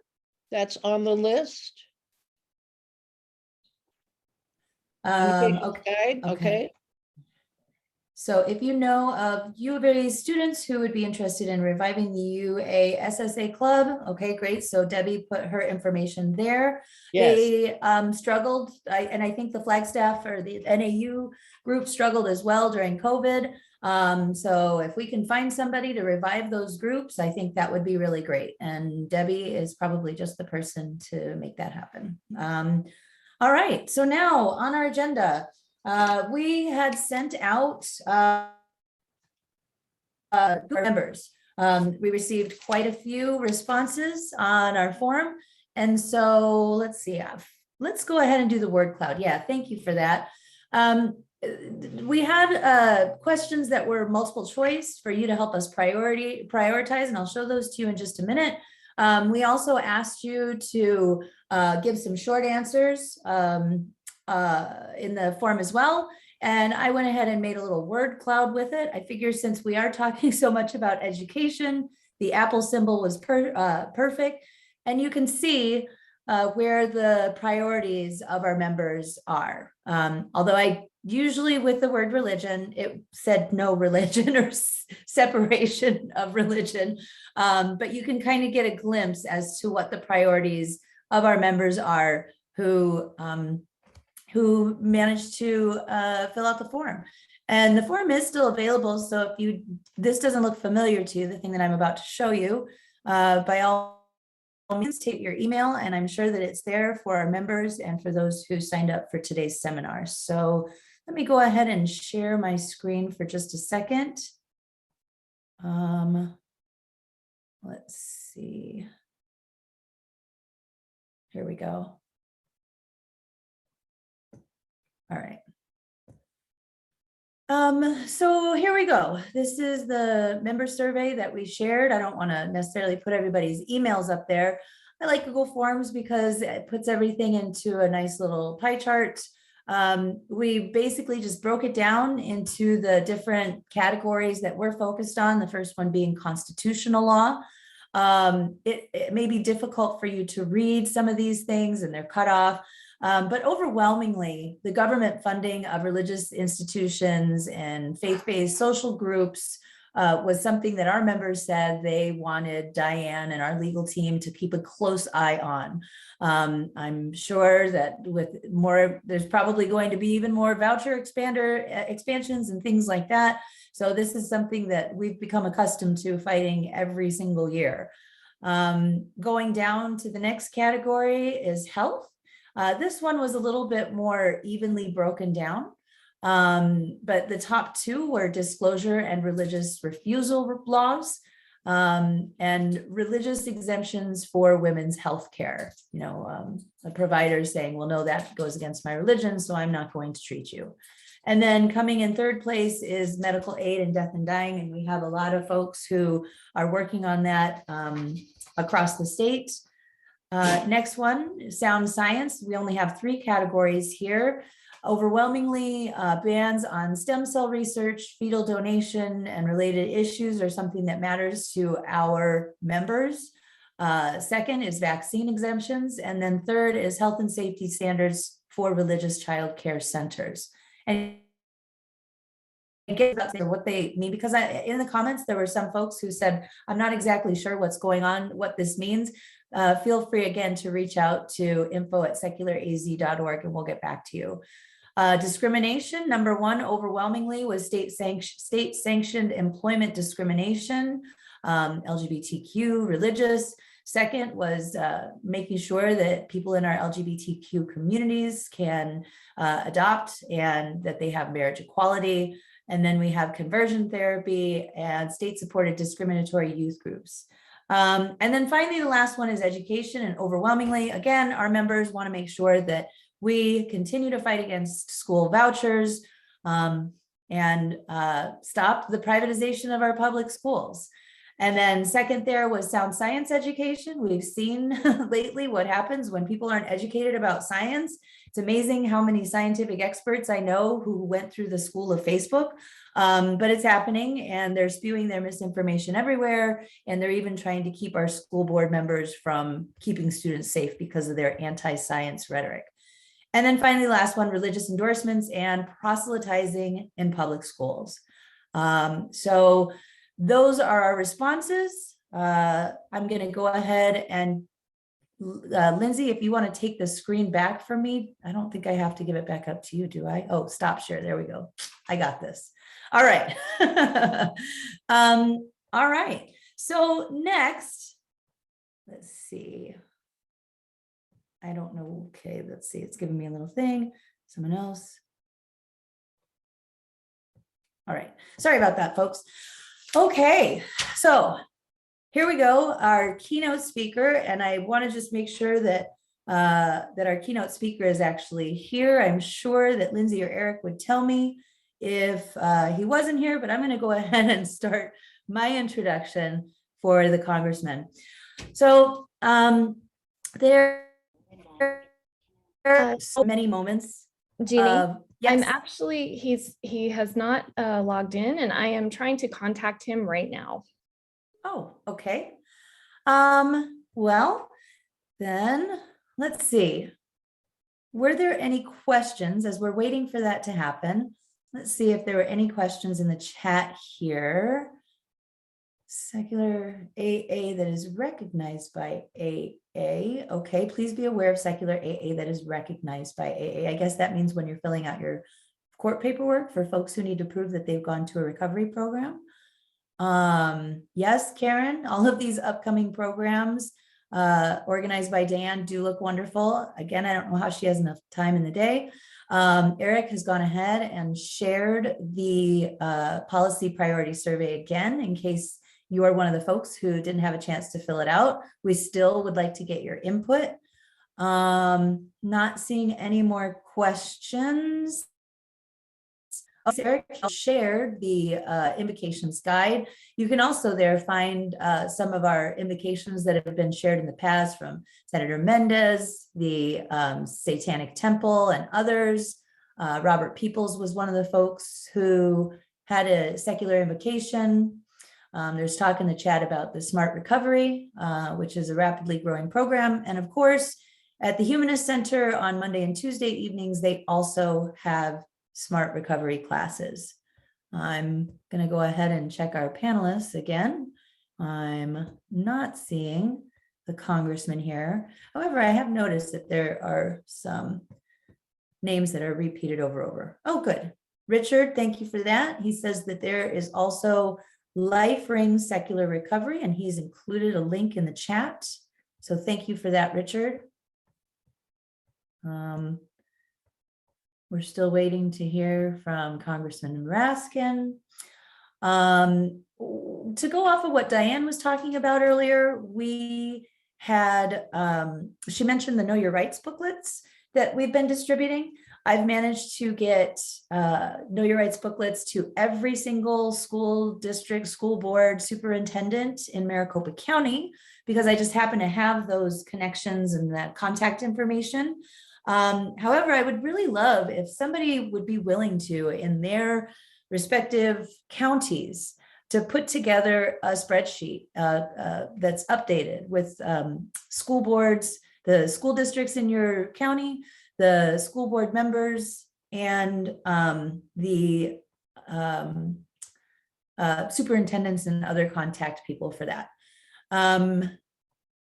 Let's see. So we do have at least one of the doctors here. If we want to go ahead and start that conversation, that perhaps might be a good idea. Lindsay, any word yet? No, Jeannie, I've been calling and I am attempting to contact their office again through a different method right now. I will definitely let you know. Okay, great. So then, let's see, we have a criticism of our YouTube channel. We got to post some videos up there. Okay, we're going to be working on that. And then Karen, thank you so much, is willing to help with Yavapai County and other rural counties. She's a good school board member up there in Sedona. So thank you for that. All right. I guess then with this, I'll just go ahead and we'll probably end up staggering the panelist discussion that we have that Dianne is going to be facilitating. So Dianne, I'm going to go ahead and turn it over to you and let you go ahead and get that conversation started while we wait to hear from the congressman. Well, as you know, we're having this problem. So Dr. Koyama, thank you very much for coming a little bit early, and we're going to have to mix things up because we have to wait for Raskin to arrive. So let's just take your 10 minutes, and then if he comes, then we'll have him do his thing, and then we'll go back. But however we can arrange it, so we'll see. So the structure of the panel is going to be each of the panelists. First, Dr. Koyama and then Dr. Taylor will each have 10 minutes to discuss their particular area. And then the lawyer will have 10 minutes to discuss the legal ramifications and issues regarding these religious refusals. And then we'll have an open Q&A depending upon if there's, questions from the audience, et cetera, and what the time is, all that sort of thing. And if Raskin comes, then we'll have to break in and let him speak and then go back to what we were doing. So a little discombobulated, but that's the problem when you have a person like Raskin, and I knew that's why we had to change it, because he had something else going on. So Dr. Koyama, She is a resident in pediatrics and a fellow in adolescent medicine. She's on 3 boards, licensed in 4 states, and a physician at the Family Planning Clinic here in Phoenix. And as you saw during our lunch break, we had the bios of all of them. I hope you had time to look at that, or if you don't, you can go back and do that. It's also on the website and that sort of thing. So she's got a ton of publications and lots of other work that she's done, and I'll let her talk more about that. So Dr. Koyama, please go ahead. Great. Well, thank you so much for having me. It's exciting to be here. As Dianne stated, I am a physician here in Phoenix. So I am a pediatric emergency medicine provider. I'm also trained in adolescent medicine. I'm also an abortion provider here at a local clinic. So I work at Valleywise Health Medical Center and am in faculty at U of A College of Medicine and Creighton University. So I'm here to talk about, what does your hospital believe in, religion and medicine? So I just wanted, before I start, like to acknowledge the Hohokam, Akimel Odom, and the Odom people. Where I work and where I live is the traditional land, past and present, of these folks and these Native American people, and I want to extend my gratitude and honor to them. So what do we need to know in my short, now probably 9 minutes? I want you to know that religiously affiliated hospitals are growing in numbers, and that the healthcare you receive may likely deviate from standard medical care. And so it's important that we're proactive in figuring out what kind of care you may or may not receive, depending on where you go, where you live. And so hospital mergers have become increasingly common here in the US. Catholic healthcare networks comprise more than 14% of all acute care hospitals in the US, and the Catholic Health Ministry is the largest group of nonprofit health care providers in the nation. And studies show that anywhere from 1 in 6 to 1 in 7 patients are cared for at a Catholic hospital. And over the past decade, the number of Catholic-owned or Catholic-affiliated hospitals increased 22%, while the number of non-Catholic hospitals and nonprofit hospitals decreased by 28%. And so this map shows a bit about the distribution. A 2016 report by Merger, which is an organization that followed hospital mergers, found that in 10 states, over 30%, more than 30% of the acute care hospital beds were under Catholic ownership or affiliated with the Catholic healthcare system. And a 2021 report of Catholic hospitals showed that a third of these hospitals are in rural areas, where some are the sole providers of care in these rural areas. So the same report also stated that more than 20 million emergency room visits and nearly 500,000 babies were born in these Catholic hospitals. And their leading statement on their report was that they care for people in communities across the United States with special attention to those who are poor, underserved, and most vulnerable. And by our service, we strive to transform hurt into hope. This is a very nice sentiment, but despite this commitment to serving communities who have been historically oppressed and continue to face significant barriers to equitable healthcare, Catholic hospitals are all guided by a set of policies controlled by the U.S. Conference of Catholic Bishops. These policies address medical practice, such as standard medical practice, such as contraception, abortion, sterilization, and end-of-life care. And these issues can also be applied to miscarriage and infertility management, gender-affirming care, such as hormonal treatment or surgical procedures. And Catholic hospitals have ethics committees that are made up of bishops, priests, physicians, who have the final word on interpreting what these ethical and religious directives mean for patients.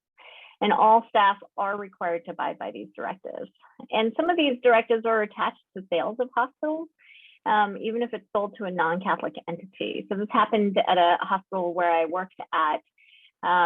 Despite being bought by a secular hospital system, I was unable to prescribe birth control from the emergency room, and I had to buy my own prescription pad, or I would have to lie and prescribe birth control under false pretenses, such as severe cramps or bleeding. Pregnant patients have had to travel miles away, sometimes hundreds of miles when miscarrying, because the Catholic Hospital Ethics Committee did not approve a straightforward procedure that physicians are trained to do. In another case, Evan Minton, a transgender man, was scheduled for a hysterectomy in San Francisco, California at a Dignity Health hospital, and his surgery was canceled the day before the scheduled date after he mentioned his pronouns were he, him to the nurse during a pre-surgical call. And his surgeon, Dr. Dawson, who routinely performs hysterectomies at the hospital, was quoted as saying, "It's very clear to me that the surgery was canceled because Evan is transgender." Dignity Health is the largest hospital provider in California with 31 hospitals across the state, and his discrimination suit will go forward. Will go forward. In Arizona, private hospitals and healthcare facilities may restrict services and even information about lawful health services if the institutions object to providing such information, and it's based on sincerely held religious or moral beliefs. And in June of 2018, a 35-year-old woman, Nicole Arteaga, walked into Walgreens in Peoria, Arizona to pick up a medication to help induce her miscarriage after her physician confirmed that her wanted pregnancy had stopped developing. The pharmacist refused to prescribe her or dispense the medication after asking her if she was pregnant. A transgender woman was also refused her medication at CVS due to her being transgender. Arizona is one of 6 states where pharmacists can refuse to provide contraceptives and miscarriage management abortion pills based on moral or ethical grounds. That said, professional medical organizations support individual providers in their moral integrity, but also recognizes that if this conflicts with the patient's physical or mental well-being, healthcare providers and entities have a duty to disclose which services they're refusing to provide and refer to others who can provide these services. But this becomes pretty difficult in these rural areas or in areas with limited resources and access to healthcare. And I've worked in several emergency rooms where I am the solo provider. I've had residents who refuse to prescribe emergency contraception, a time-sensitive medication that prevents pregnancy and does not cause abortion, even in cases of rape.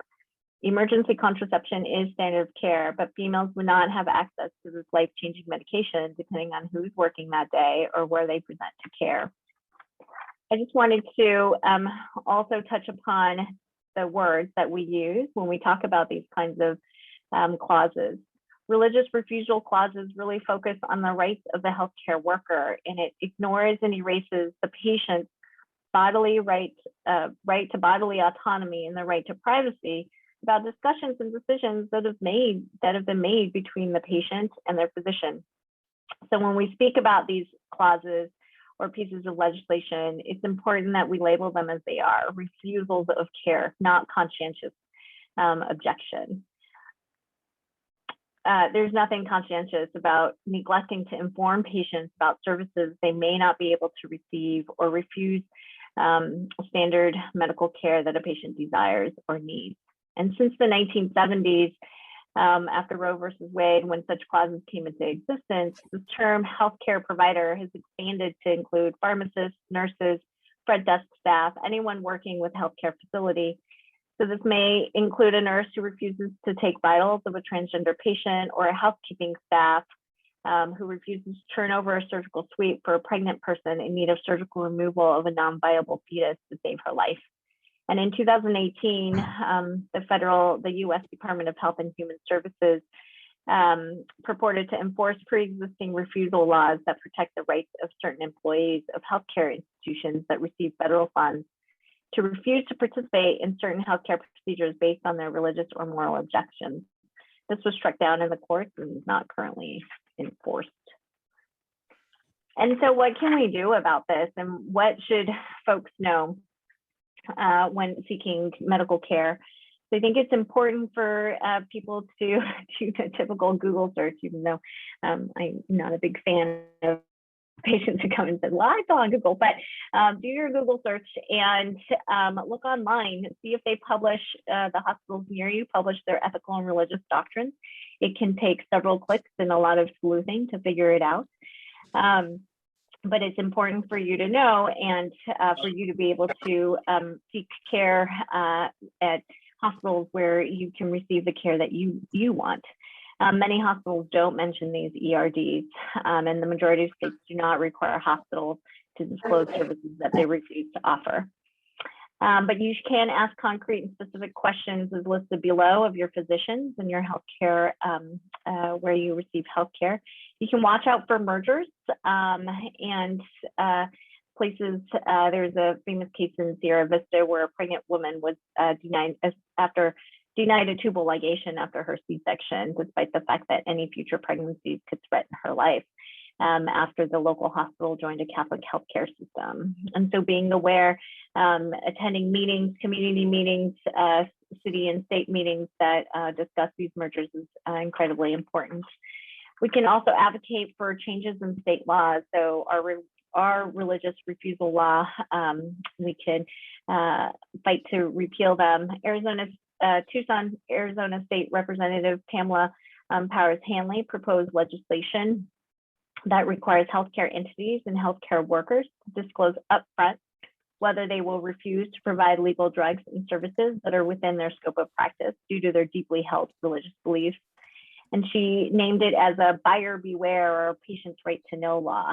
And so we can support our legislators who propose such legislation and fight to get laws like this passed. So, in summary, I just wanted to, again, reiterate that it's important for us to know that many states have Catholic affiliated or Catholic owned hospitals. Here where I work as well, we do have residents who are being paid by a Catholic entity. And so even residents were surprised when their paycheck changed and their birth control was no longer covered and they were required to get a rider. Some folks, their significant others had babies and they wanted an IUD and it wasn't covered. And so people, you know, who didn't even know that such an issue existed are taken aback by what hospitals can provide but refuse to provide. So the healthcare you receive may likely deviate from standard medical care. So we need to be proactive so that we can fight for our healthcare that we all deserve. Thank you very much, Doctor. And thank you for stepping in when we needed you to fill in the time there. So we'll come back to you. You want to stop sharing your screen? Yeah. Okay. We'll come back to you when we go back to the panel after Jamie Raskin speaks, and he is here. So Jeannie, I'll turn that back over to you. All right, great. Thank you so much for jumping in, Doctor, on such short notice. And thank you for such a great presentation. And I'm sure we'll hear more from you. There are so many moments in our nation's history that are seared into our memories. We remember exactly where we were and what we were doing during these events. For my grandparents, it was Pearl Harbor. For my parents, it was the assassination of JFK. For me, it was the Challenger explosion. For my children, it was 9/11. And for all of us here right now, another one to add to that list is the violent insurrection on January 6, 2021. Most of us probably watched the events unfold on our TVs, but today's very special guest was there that day. Worse, he had family in DC visiting him to witness what should have been a routine matter, certifying the 2020 presidential election. Instead, his family was forced to barricade themselves into his office the day after they buried a beloved family member's son and brother, Tommy Raskin. I'd like to add another event that I personally will never forget, and that is the second impeachment of the 45th president of the United States. For some of us, it was our first introduction to the congressional representative of Maryland's 8th District, though his dedication to public service began in the Maryland State Senate. Former law professor, member of the Subcommittee of Civil Rights and Civil Liberties, and co-chair of the Congressional Freethought Caucus, today's guest is not interested in the political center, but the moral center. And as impeachment manager for the second impeachment of the 45th president, Jamie Raskin made that clear to anyone who is watching. In addition to fighting fascism and standing up for secular government, Congressman Raskin is a graduate of Harvard University, Harvard Law School, author of several books. He's a vegetarian, cancer survivor, devoted husband and father, a dog lover, and like me, he's a Sagittarius. So be sure to wish him a happy birthday because his birthday is Monday, December 13th.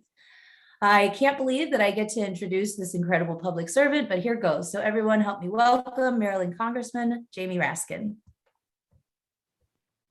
Hey, thank you for that very beautiful and overly kind introduction. And I'm psyched to be with all my friends from Arizona.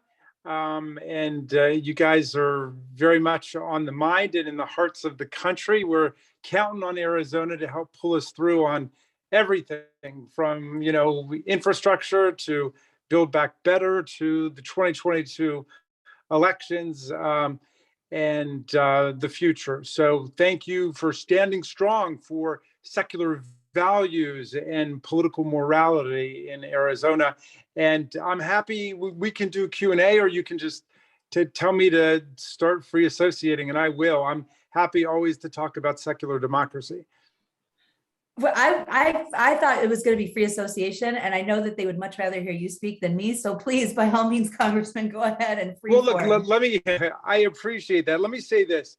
For most of human history, people have lived under dictators and kings and queens and despots and tyrants and kleptocrats and bullies and you name it. And so American constitutional democracy, as flawed as it was when it began, was conceived with the idea that we, the people, would govern ourselves. Up until that point, under the theocratic governments, there was a merger of church and state. And the image that the rulers would try to portray to the people was that God was on top, and then you had the king and the queen, and then you had the nobles and the lords, and then at the very bottom you had the people, the rabble. And our country turned it all upside down, and we said we don't begin with God at the top, we begin with we the people. And the question of God and the question of church and divinity and theology is a matter for private faith. And so of all of the great innovations and improvements of the American Constitution, a really finely articulated separation of powers, the development of representative government through the primary branch of government, Article 1 in the Congress. With all that stuff, still the greatest breakthrough of them all in our Constitution was the separation of church and state. The idea that questions of faith, morality, church, divinity, those kinds of things would be left to people themselves. There would be public morality, there'd be political morality too, but that would emerge through the realm of government, where people would come together and speak about what our public priorities are. But there are two sides, of course, to the religion clauses in the First Amendment: no establishment of religion and free exercise of religion. And sometimes those are characterized as being in tension or in conflict with each other. And I would argue, on the contrary, they both advance the same value, which is that of secular government and freedom of each person to decide for himself or herself exactly what he or she wants to believe. Because if you allow a religion to capture government, they're going to start to propound a theocratic program on everybody else. And the very first victims of that are going to be adherents to minority religions. It's going to be religious dissidents who don't believe in the majority religion that takes over. And so that's why we say no establishment of religion protects the free exercise of religion, or people not having any church membership at all, or people who are on their own spiritual, moral odyssey. And that is the greatness of America. But these have been really hard-won ideals.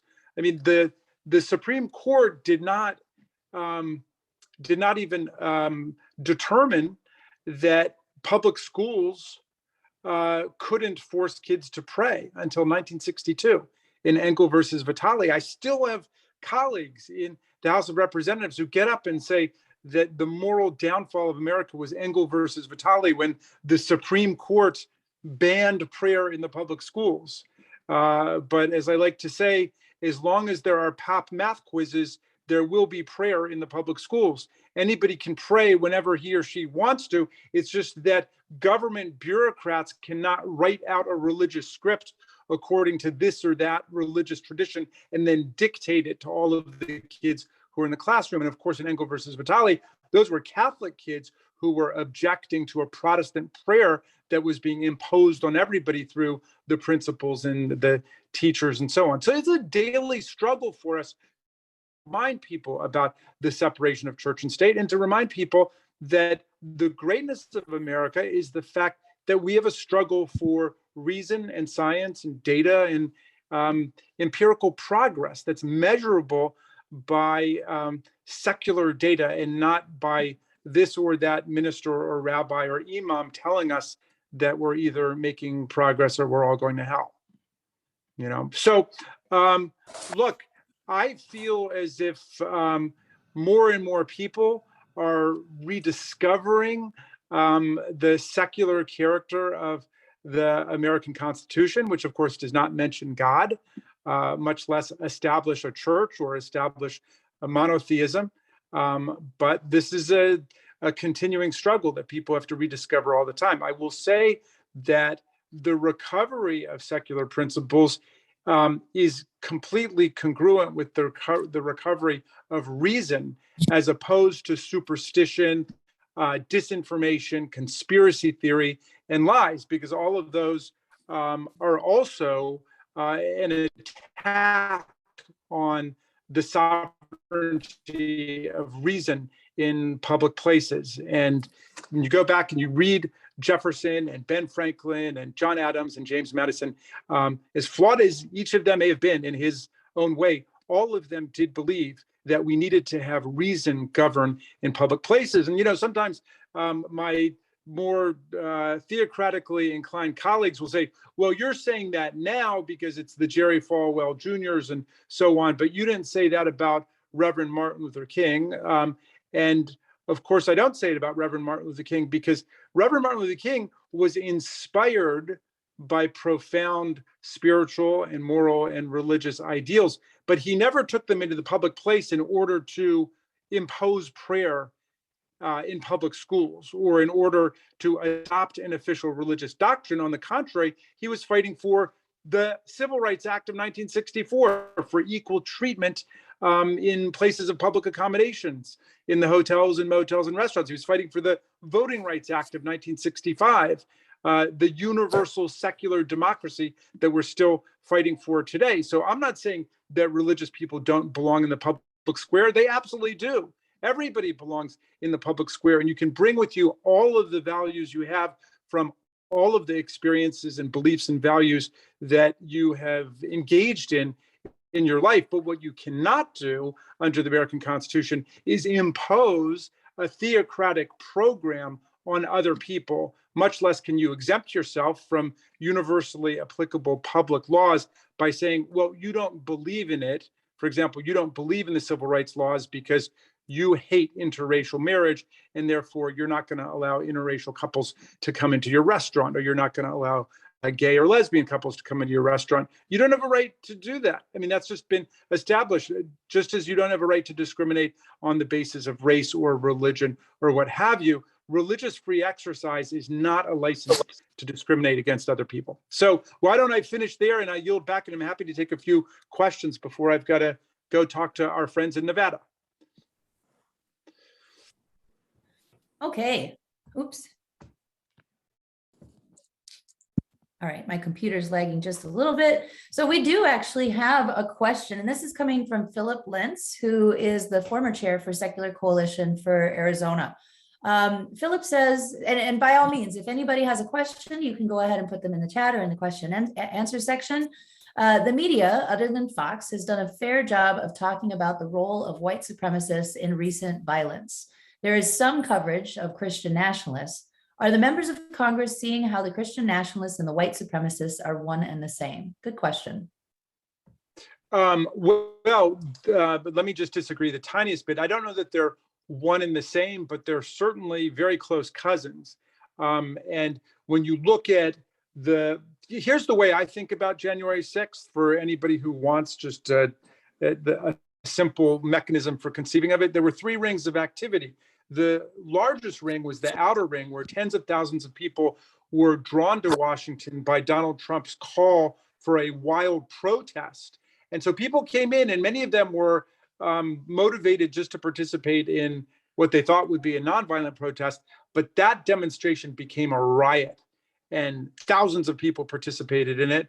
More than 140 Capitol officers, DC police officers, some from Montgomery County, where I live in Maryland, 140 plus officers wounded, injured, broken jaws, broken necks, broken vertebrae, traumatic brain injuries, post-traumatic stress syndrome, you name it.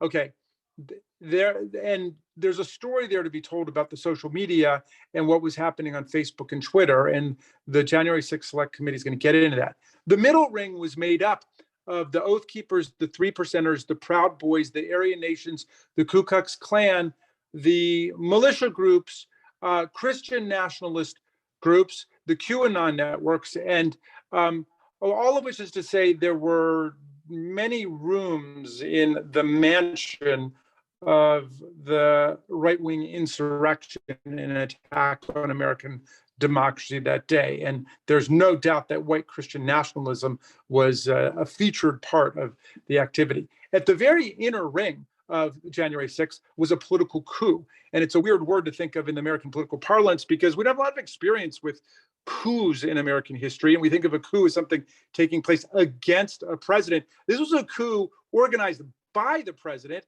against the vice president and against the Congress in order to topple Joe Biden's 306 to 232 margin in the Electoral College. And they thought if they could just get the vice president to unilaterally reject Electoral College votes from Arizona, Georgia, and Pennsylvania, it would lower his total below 270. It would kick the whole contest into a so-called contingent election under the 12th Amendment, where we would vote not one member, one vote, but one state, one vote. And after the 2020 elections, the GOP had 27 state delegations. We had 22, and one was split down the middle of Pennsylvania. Even had the at-large rep from Wyoming, Ms. Cheney, not voted for Trump, and I think she would not have, it still would have left them with a 26 state majority. So that's why all of the coercive pressure was being brought to bear on Mike Pence, who on that day was a great constitutional patriot. We have several questions actually. So according to this, I think we started around 1:18. I'm hopeful that you can stay with us until 1:48. I'm not sure what your schedule is. I know you're a very busy person, but let's go ahead and get right to the next one. When the this one's coming from Michael, when the January 6th inquiry is finished and all the facts of that terrorist attack are known, could there be a third post-term impeachment of Trump to keep him from ever holding public office again? Good question. That's a great question. In theory, of course, it could happen again. I think as a practical political matter, people may have had enough of this. I mean, Trump was impeached by the House of Representatives for inciting a violent insurrection. And we also got the most sweeping bipartisan result in the US Senate in American history with a 57-43 vote to convict. Of course, that fell short of the constitutional spread, if you will, the 2/3 requirement. That's in Article 2 of the Constitution. But I will say this, very much in sympathy with the question. Section 3 of the 14th Amendment says that anybody who's sworn an oath of office to uphold and defend the Constitution against enemies, foreign and domestic, and violates that oath by engaging in insurrection or rebellion shall never be able to hold office again. That's quite apart from presidential impeachment and conviction. That's just a statement that arose from the radical Republicans after the Civil War during the Reconstruction period. And so this could be another way to effectuate what the questioner is saying, which is he should never be able to serve in public office again at the federal state level, if you read Section 3 of the 14th Amendment. And we don't have a lot of experience with it. There were some cases under Section 3 of the 14th after the Civil War, but this would be the first time it's been used in more than a century. But I am very open to that. This question comes from Sammy Al-Asadi, who is our one of our at-large board members and a freshman at ASU, and probably would, be a great, consultant for a congressman at some point in the future. He says, Representative Raskin, can you tell us about your leadership role in the Freethought Caucus and what it means for the future of the secular movement? Well, I'm not just one of the co-chairs of the Freethought Caucus. I'm one of the founders of the Freethought Caucus with my friend Jared Huffman, and I'm very proud of that. In principle, we shouldn't have a Freethought Caucus because we shouldn't need one. The Congress should be the Freethought Caucus if we were to follow in the footsteps of Jefferson and Tom Paine and Ben Franklin and the founders of the country. This was an Enlightenment Constitution. It was meant to break from centuries of union of church and state and holy inquisition and holy crusades and witchcraft trials and all of that. All of us should be free thinkers. Unfortunately, what we're seeing is the reverse. We not only have lots of theocratic commitments being expressed on a daily basis in Congress, but we're having irrational forms of thinking pervade large parts of the Congress. And I'm afraid that we now have an entire political party which has positioned itself outside of the constitutional system, attacking not just the separation of church and state, but the freedom of speech and the freedom of press. And of course, our electoral system, where they don't accept the results of our elections if they don't go their way. So that's a scandalous departure from American political history, at least since the Civil War. And we just saw the most dangerous attack on the Capitol since the War of 1812. And yet we have colleagues who are following Donald Trump in denying it and trying to send it down an Orwellian memory hole. Basically, they're claiming that Trump's followers greeted the Capitol officers with hugs and kisses. And Congressman Clyde from Georgia says they weren't terrorists, they were tourists.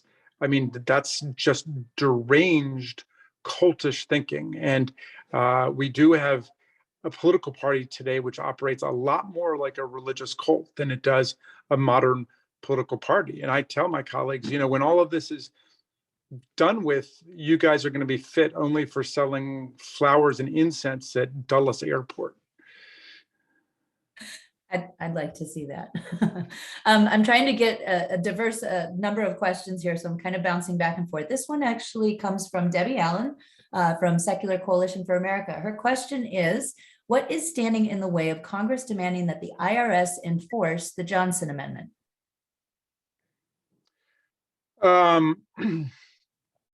With respect to what, do you have a particular case or particular fact in mind? Debbie, if you want to maybe type that in the chat so we could get some clarification, that would be great. I mean, look, in general, churches and not-for-profit organizations are not supposed to be getting involved directly in electoral politics. I think there's a general tradition that, obviously, as a matter of constitutional law, ministers and rabbis and imams and other religious figures are allowed to speak their opinion, but there's been a general kind of toleration for them doing that even in the church context. I think when it gets real serious, where the IRS needs to get engaged, is when money is actually being spent to promote particular political candidacies and campaigns. And she clarifies by saying it's not allowed to politic from the pulpit, but there's never any pushback to churches. Yeah. Well, and I mean, here's where we have to deal with the real world of politics. That they would probably love nothing more than for a bunch of IRS agents to clamp down on ministers mentioning candidates or introducing candidates from the pulpit. And I just don't know if that's a battle worth fighting. I'd be, curious to listen about that or to read about that. But the part where we must be absolutely emphatic on the separation of church and state and on the Johnson Amendment is when churches are actually spending money to get people elected. So that means you're talking about a tax-exempt entity organized as a 501c3 organization, collecting tax-deductible contributions, spending its money to get somebody elected to office. And that's just intolerable in our constitutional and political regime. For the sake of time, I'm just, like I said, bouncing back and forth. I just wanted to indicate, this is an anonymous attendee, so I don't know their name. I wanted to indicate how meaningful your statement about the greatest innovation of the Constitution being the separation of church and state. What can we do as citizens to encourage greater free thinking, especially in relation to politics?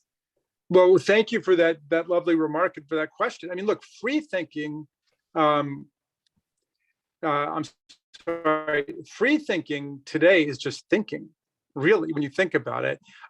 There are politicians and people who are taking orders from Donald Trump, who is, of course, a master of disinformation, propaganda, and unreason.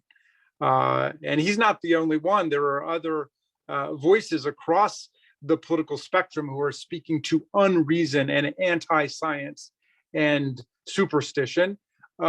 So we have to insist upon reason in all things, except, of course, where people want to privately worship and, exercise their faith. Great, that's everybody's right under the First Amendment. But when we're talking about government and how government is going to proceed, I mean, the idea that the greatest and the wealthiest society in the history of Earth has been misled on COVID-19 by the president and by others who denied it was a problem, said it would disappear by Easter, are casting doubt on the importance of masking, are attacking the vaccine.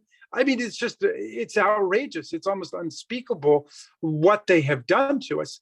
Donald Trump's own COVID-19 director, Dr. Deborah Birx, said that we lost hundreds of thousands of people unnecessarily because of the chaos and the recklessness and the malice of the response.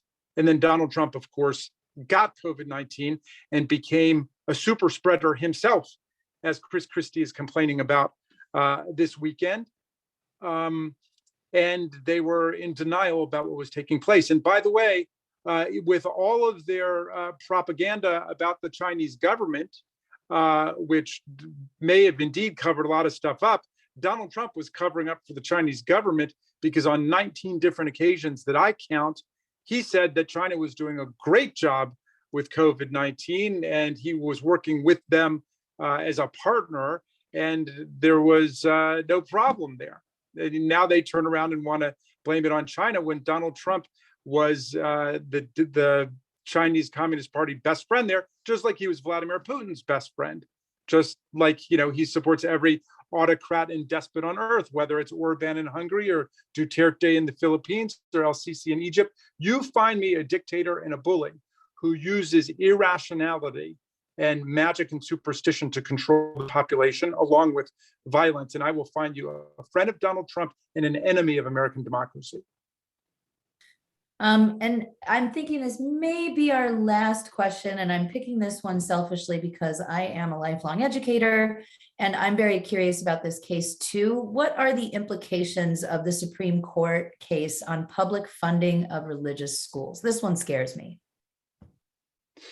Well, I'm afraid this bridge has already been crossed. The Supreme Court has been very clear that if a voucher program is set up, and they're not going to interrogate the motives of setting it up, which is the key move, but if a voucher program has been set up for people to use vouchers at private schools for their kids, you can't discriminate against religious private schools if you're going to give money to secular private schools. And of course, all of that exists on a spectrum. So it's a mistake to think that the Supreme Court is going to save us, whether we're talking about church state, voting rights, equal protection, women's right to choose, whatever it is.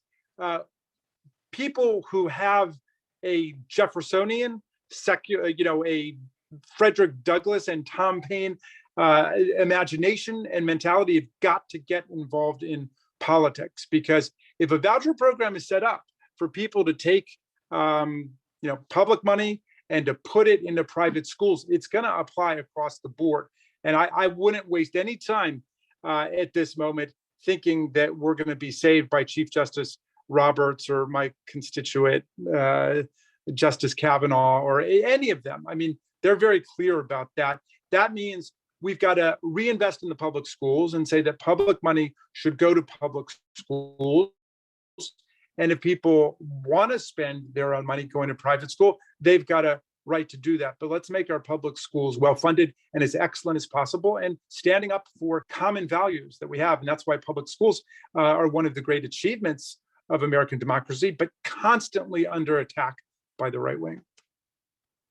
And I wish that more parents would simply choose public schools. Here in Arizona, we're kind of ground zero for privatization of our public schools, and we have more charters here than just about any other state in the country, I think. And if we would all just start trusting our public schools, I think it would make a big difference.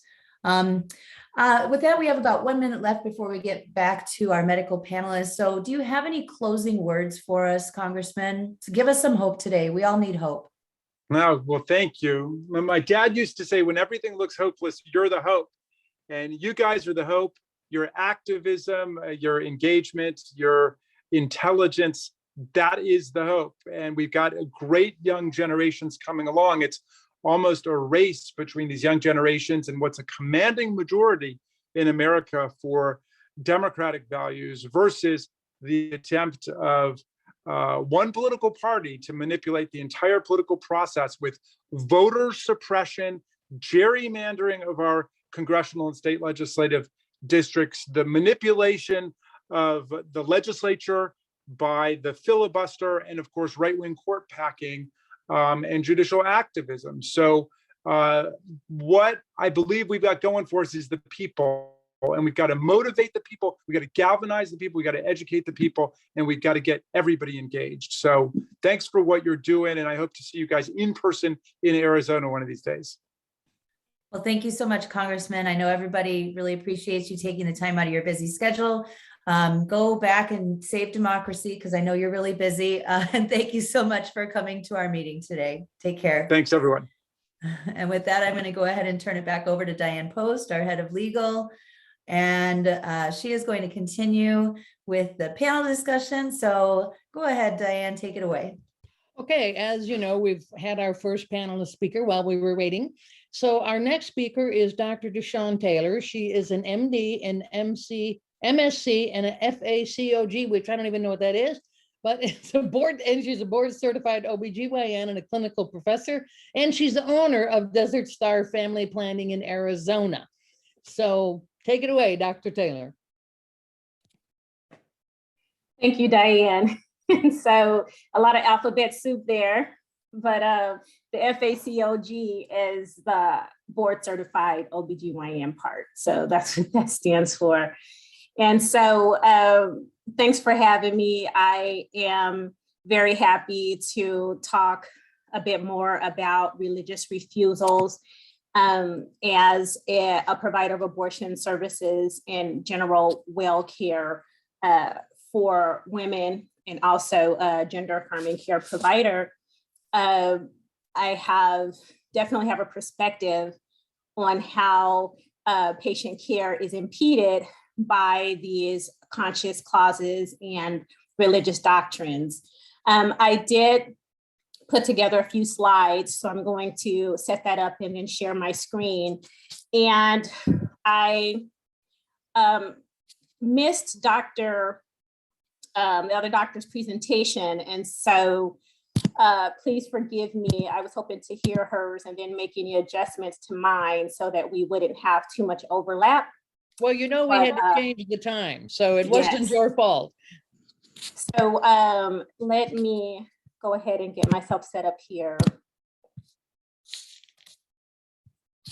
And it looks like I'm gonna have to share my screen first and then pull up my slides here.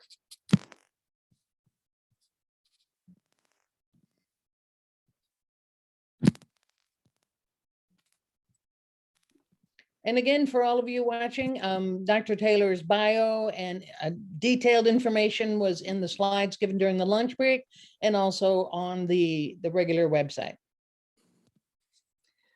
Okay, and so I always like to start these discussions off with a discussion clarifying the 3 major frameworks to address reproductive oppression. And the reason I like to do this is because I hear these terms used interchangeably, and they are very different foundationally, but also very important in terms of a 3-pronged approach to addressing the trials that people go through in trying to access reproductive health care. And so our first framework is reproductive health, which addresses service delivery. And then our next framework is reproductive rights, which addresses legal issues. And then we have reproductive justice, which attends to movement building and intersectionality, analyzing how systems of oppression intersect to create unique issues for people situated at the margins.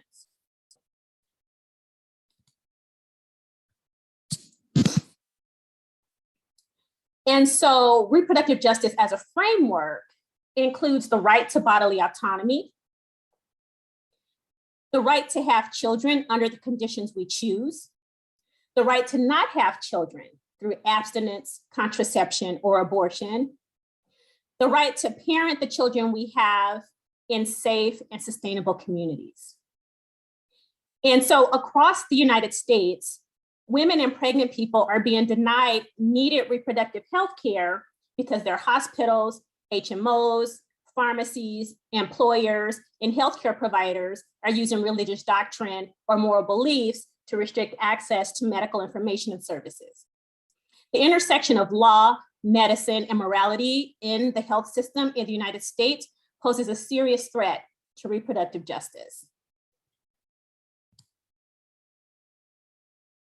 Now, mind you, I do know my audience, and I put this slide here to remind myself to mention that prior to the Roe v. Wade decision, when the Supreme Court legalized abortion in this country, clergy and lay leaders from many faith traditions provided women with referrals to safe abortion services. And I myself am a provider of faith, and I do not cede moral high ground to the religious right. Their values are oppressive and track very closely with racism. And so I understand that Dr. Koyama spent some time talking about the proliferation of Catholic hospitals in the United States and how that impacts people's ability to access reproductive health care. And so, by lobbying Congress and state legislatures, these conservative religious entities, also known as hospitals, have won the right to refuse to provide abortions, sterilizations, dispense emergency contraception to victims of sexual assault, while still holding licenses to serve the general public and remaining eligible to receive tens of billions in public funding each year. So what if a person cannot go somewhere else for care? If patients are low income and reliant on certain Medicaid programs, or if they lack access to a car or live in rural areas, they may not possess healthcare options other than those religiously affiliated institutions. And this is doubly true for women of color, who are more often relying on Medicaid or community healthcare providers, which are increasingly becoming Catholic or other religiously affiliated. And such scenarios expose the essence of religious refusals. They deny patients the ability to receive treatment in the healthcare settings most accessible to them. And in addition, many of these institutions are not interested in balancing the needs of vulnerable communities with their religious practice. People who are denied care or turned away at these institutions aren't even informed why. And this hinders their ability to seek care elsewhere. And depending on the local bishop's interpretation of religious doctrine, a doctor may not even be able to tell a patient about where they can then go to seek the care that they need. And so I want to share an example of my own patient who experienced this. This was a patient who was in her early 30s, a recent breast cancer diagnosis and treatment about a year out. She didn't think she could become pregnant. And so I was following her for what I was suspecting was a non-viable pregnancy. And then at some point, she was having abdominal pain and she went to a Catholic affiliated emergency room. The patient reported to me that she was notified by the ER physician that the gynecologist on call would not treat her ectopic pregnancy that she was diagnosed with the standard medical treatment, methotrexate, and that the rules of the hospital precluded the ER physician from ordering and administering medications. So she was discharged from the emergency room without any additional instructions. And so she called me. And so then I had to go through the process of trying to get this medication approved for outpatient use through her insurance, because this is usually a medication that is administered in the hospital. And so I was finally able to do that.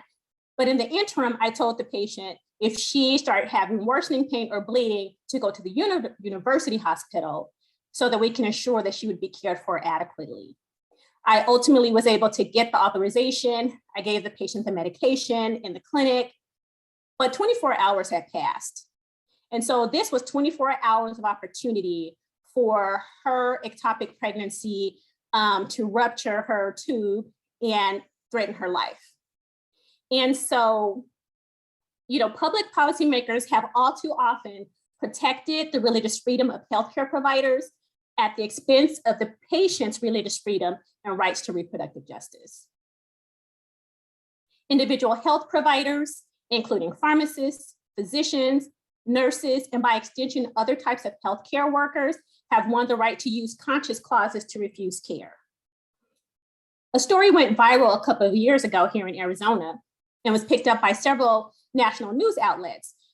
There was a woman who, in a widely viewed Facebook post, stated that an Arizona Walgreens pharmacist refused to dispense misoprostol, a prescription that her OBGYN physician prescribed for her to treat her non-viable pregnancy.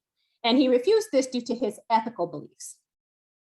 This woman had been diagnosed with an early pregnancy loss, and misoprostol alone or in conjunction with mifepristone is used to treat miscarriage. Now, mifepristone and misoprostol together are also used for medication abortion. And so this pharmacist decided that he was going to be a roadblock to this patient receiving the care that she needed for her miscarriage. And so when religious doctrine or a health provider's personal beliefs can override a person's need to reproductive health care, they suffer a violation of their basic right to manage their reproductive capacity. These unfettered religious refusals create an equation which, putting an institution or individual's belief over the needs of a patient, places patients at extreme risk. When I was a fellow and was doing abortion procedures in hospital, we had patients sit several shifts without eating, waiting for the combination of a nurse, a scrub tech, and a physician, anesthesiologist, to do these patients' procedures. We would go shift by shift and would not have an entire team. And I called a meeting with the chief medical officer of the hospital and the chief of anesthesia and the chief of nursing, and because this was ridiculous. They were obligated to ensure a team on each shift to take care of these patients. This wasn't even a religious hospital. This was our county hospital. But what this shows us is that these refusals impact those already burdened with navigating the intersections of poverty, race, and sexuality.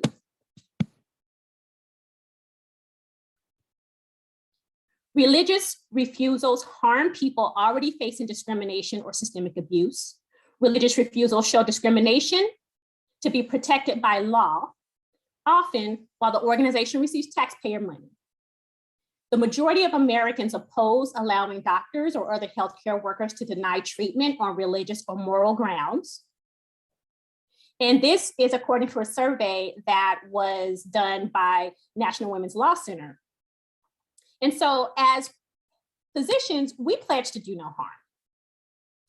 And almost 2/3 of Americans expect that we honor that commitment regardless of our personal beliefs. And so I want to go ahead and stop there because I know that there's another presenter and we'll have the option for Q&A a little bit later. But I hope that this helps to create a little bit more of a framework for our discussion. Thank you very much. And I think from the point of view of the rights, the justice, that breaking down, I think is very useful because people don't understand reproductive rights or reproductive justice and how those interplay. So that I really appreciated that. So our next speaker is going to be Elizabeth Sepper. And she is, again, all of the bios were given to you and are also on the website, a professor at the University of Texas. She was previously at Princeton and Washington and School of Law. She focuses on sex, procreation, and the regulation of pregnancy, religion, RFRA, public accommodation, discrimination, all those kinds of things that we work on here at the Secular Coalition the year long, writes many publications, and religious refusals is one of her big things that she's interested in. So, Elizabeth. Thank you for having me. I'm going to go ahead. I've prepared a few slides as well. Slideshow. Okay, there we go. You should be able to see my slides now. So I'm going to start off. I'm a lawyer. I'm a law professor. So I'm going to start off with the lay of the legal land here that applies to refusals of reproductive, LGBTQ healthcare, end-of-life healthcare. And then, let's see, I gotta go back one. And then I'll talk a little bit about how law operates to create religious identity and compliance in places and spaces that don't seem obviously to be religious, or where, to the extent we think there's some countervailing religious interests in some institutions, they don't seem to be in places where religion is created by, for instance, an asset purchase agreement in a merger and acquisition. Okay, so I'm going to start at the level of the Constitution.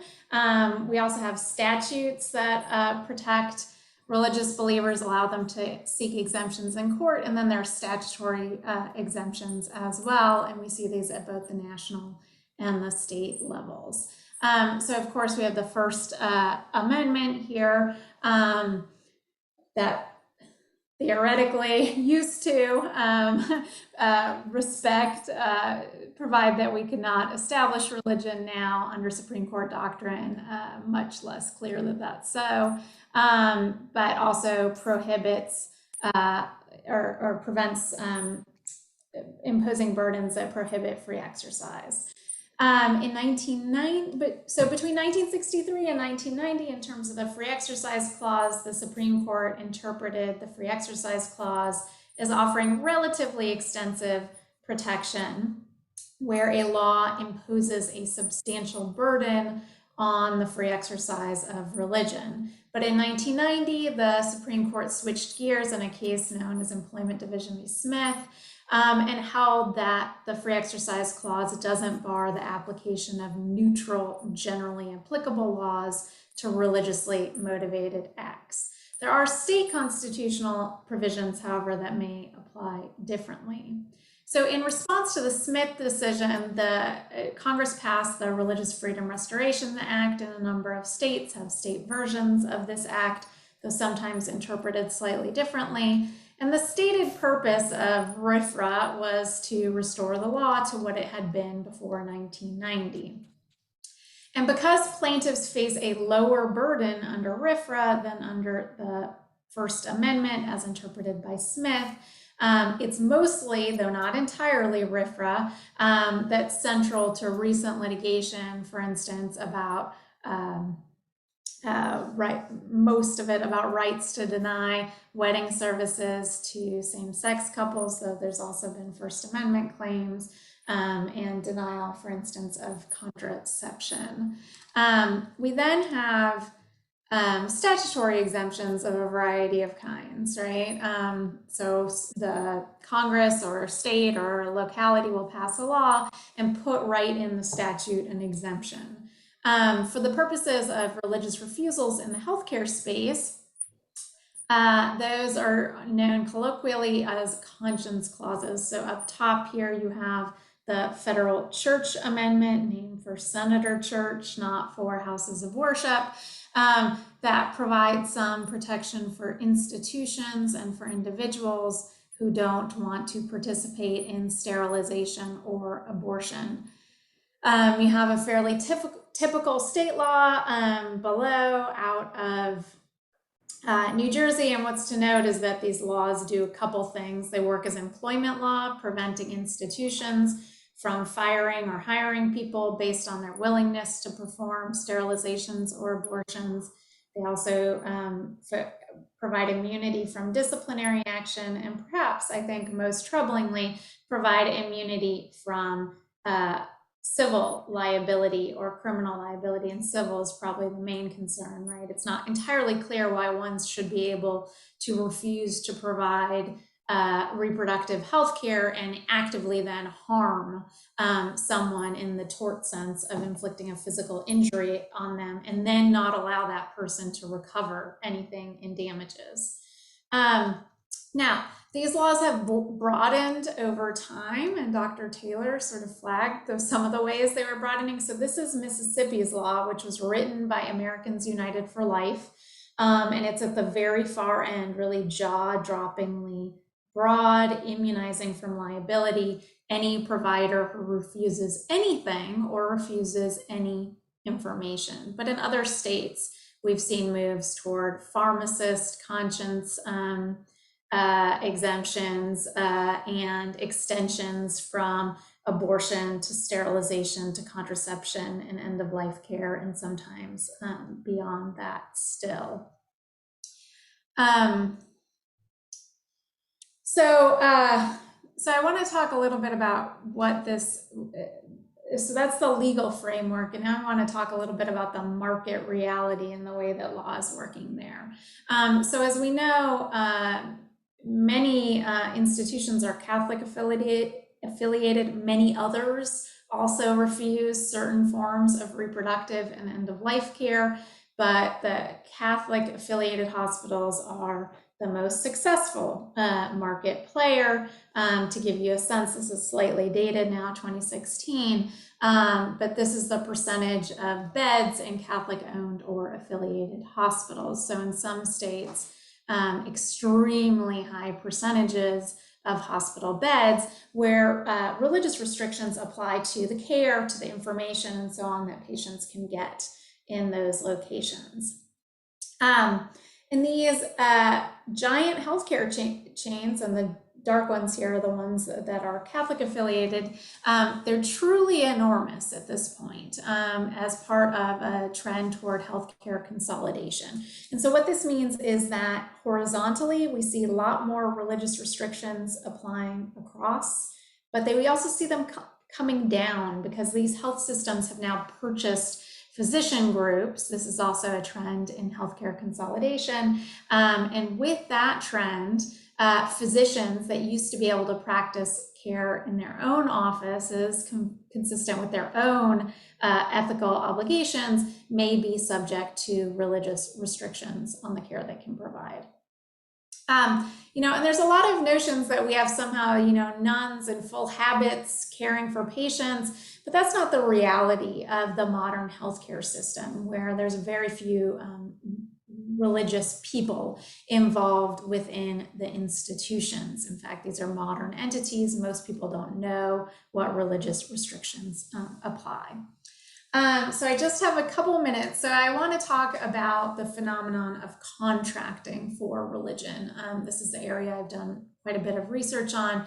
So you have here Baptist Hospital, which was in Tennessee, Jewish hospital also in a different part of Tennessee in Louisville, and there in Los Angeles, Hoag Memorial Hospital Presbyterian. All of these were complying with Catholic religious restrictions on care, Baptist, Jewish, and Presbyterian hospitals. And frankly, I just want to make clear from the get-go, transparency is not my thing. I don't think that solves the problem. You know, you'll hear a lot of people say, well, then they need to tell patients, yeah, well, great. You know, it doesn't give you access to the services you need.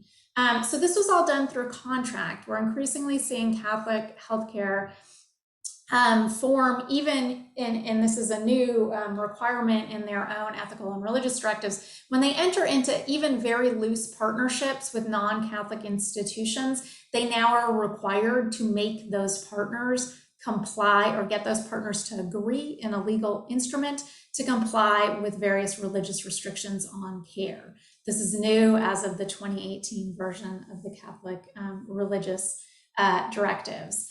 What's more is when hospitals are sold, formerly Catholic hospitals, they often maintain religious restrictions on care. So they're not Catholic anymore in any meaningful way. The owners are not Catholic, and they continue to comply with religious restrictions. Nonetheless, even though they may have a secular owner, they may have a Jewish, so to speak, healthcare owner, or, and this is something, another development that I've identified, there are now a number of hospitals that are public and religious, right? And this should set off every red flag in the book, right? If there's anything left of the Establishment Clause, it would seem to be this.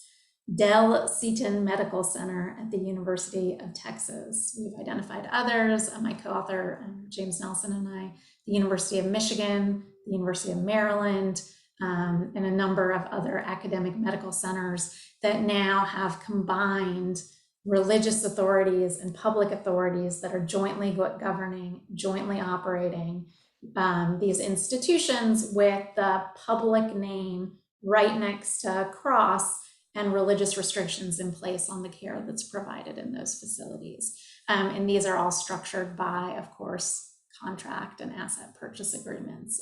It's the lawyers who are helping set these up. So I see I'm at time, so I want to make sure to stop and leave us time for questions. So thank you. Thank you very much. It's pretty depressing, actually, but in the interest of time, I'm only going to, I have one question that I'm going to ask everybody, and it's something hopefully you can all respond to. And Dr. Koyama, I'm going to go to you first because I know you have to leave. So my question is, there are standards of care in the medical profession, and there are regulatory boards in the medical profession, like the legal profession. So what rights, what possibilities do doctors have when these standards of care are being interfered with by the policies in these Catholic or religious hospitals? And then to the lawyer, what kind of legal recourse do they have? So Dr. Koyama, first to you. I think that's a great question. I definitely, there have been studies that have been like survey studies that have been conducted over the across the nation that have interviewed family medicine folks, OB-GYNs, pediatricians, and whatnot to find out like what do people do, right? So I have to say, to be perfectly honest, the great majority, even from personal stories, people will do what they have to do to provide the care that their patient wants and needs. As I said, right, I have written, and there are plenty of residents and attending physicians who work at some of these hospitals that put dysmenorrhea or painful menstrual bleeding as the reason why someone gets a birth control prescription. And so you just ask, how are your periods? Do they hurt a lot? Okay, you know, and you write the prescription. So for certain matters, I think that's important, but I think we need to be more proactive personally. When it comes to, you know, I work at an academic institution. I think it's important for us to be addressing this issue. Professionalism, a lot of our boards require professionalism to be taught in patient care and trauma-informed care and all those things. And so I think it's important for us to say, okay, we need to be talking to our residents. We need to, when we're accepting residents or interviewing residents, we need to ask these hard questions, to ask, not what are your views, but if you have a patient who's in your emergency room and they need emergency contraception, what are your thoughts on if you're working with someone or you have an attending who doesn't want to provide it due to their own religious feelings and so or beliefs. And so I think what's important from my perspective is to be proactive and to ensure in the end that our patients are getting the care that they need. Thank you. Dr. Taylor? Thankfully, I have not had to be in the position to test whether I would do something anyway if the institution I work for tells me not to. But I will say that, being someone who provides abortions, then what I understand to be happening, especially in Arizona, is that there is a large provider of obstetrics and gynecology that has people sign contracts saying that they will not discuss or refer for abortion while working under this entity. And they have several OBGYN practices across the valley. And actually Rewire News wrote an article about them a couple of years ago. And so I was very happy to see that exposed. And so what I know happens is that, kind of under the table, so to speak, the information gets passed on to the patients about where they can go. But there are other instances where the physicians, the nurse practitioners, the nurses will abide very strictly by these contracts that they've signed. And then you have patients just kind of out there trying to figure things out for themselves, and they're getting further and further along in their pregnancy and not realizing how to access care for themselves for various reasons and lack of resources. And so I would be interested to hear from the legal person on the panel, like what recourse do people have? Because ultimately people are signing contracts. And so, I wonder, what happens in those cases where it really, an employer would really want to, get serious about people breaching those contracts. Yeah, from a legal point of view, well, there's the right of the patient, the right of the doctor, and would those contracts be upheld?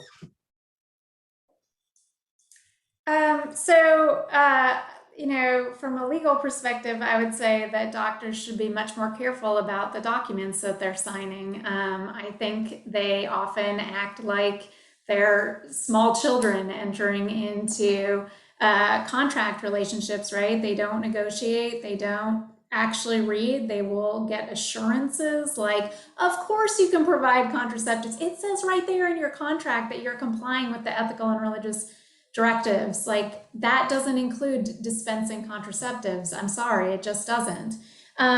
So I think there's a number of strategies. One, the Church Amendment is two-sided. So it prevents discrimination against physicians who provide sterilization and abortion outside of the hospital facility. There have been virtually no lawsuits ever brought, but we know that hospitals routinely deny admitting privileges or do in fact discriminate against doctors who provide these services outside of the hospital, right? So they do abortions at Planned Parenthood, but they want admitting privileges at a hospital. I think we need to see those lawsuits. In that vein, and I'm very aware of this, of course, being in Texas, right? Things are coming down the pike, right? And I would strongly recommend to everyone who works in healthcare services to, and this is probably, to document their deeply held beliefs, whether those are ethical or religious. Do it now, send yourself emails, explain why your ethical commitments require you to provide contraception, require you to provide sterilization. These are going to be very helpful in the future in bringing free exercise challenges, for example, to criminal bans on abortion. What else? I think that where there may be more power than in the individual contract relationship. When physician practices are bought, they really need to be careful, in particular OBGYN practices, and what they're agreeing to in contracts. And the other thing I would add is that mergers and acquisitions actually present a really good opportunity for everyone in the community, whether healthcare workers or members of the community, to actually find out about what is going on and engage with public figures who can preserve reproductive and end-of-life care. And for doctors, I actually think unionization is going to be a real way in the future to exercise power against these really big institutions, because that used to be what doctors could do. They could block a lot of the mergers and partnerships that impose these constraints, and that doesn't seem to be an option so much anymore. Well, thank you very much for this. I think this has just been a fabulous panel, and it is being recorded, and the chat is also being saved so that we have this information for later and for policymaking issues. And Elizabeth, I'm quite sure I'll be speaking to you again. So Jeannie, I'll turn it back to you. All right. Well, thank you so much, ladies, for that really informative discussion. I appreciate all of you, your experience, your knowledge, and for sharing it with us today. And with that, we made it through our 2021 Secular Summit. This is, for me, my first event. And so I'm so happy to see so many people showing up today. We have a survey that has been created so we can get your feedback. I am hopeful that maybe next year we'll actually be in person. Either way, your feedback is important as members, as people who support the secular community and support the efforts of Dianne and everybody on her team and everybody here at Secular Coalition. So I won't take up any more of your time. It's absolutely beautiful outside. Go fly a kite, do something amazing. And we look forward to seeing all of you at our day at the Capitol coming up soon, and we'll keep you informed of any other events that we have going on. So thank you so much. Everyone have a wonderful day, and keep fighting, people. Thanks so much. Take care. Thank you.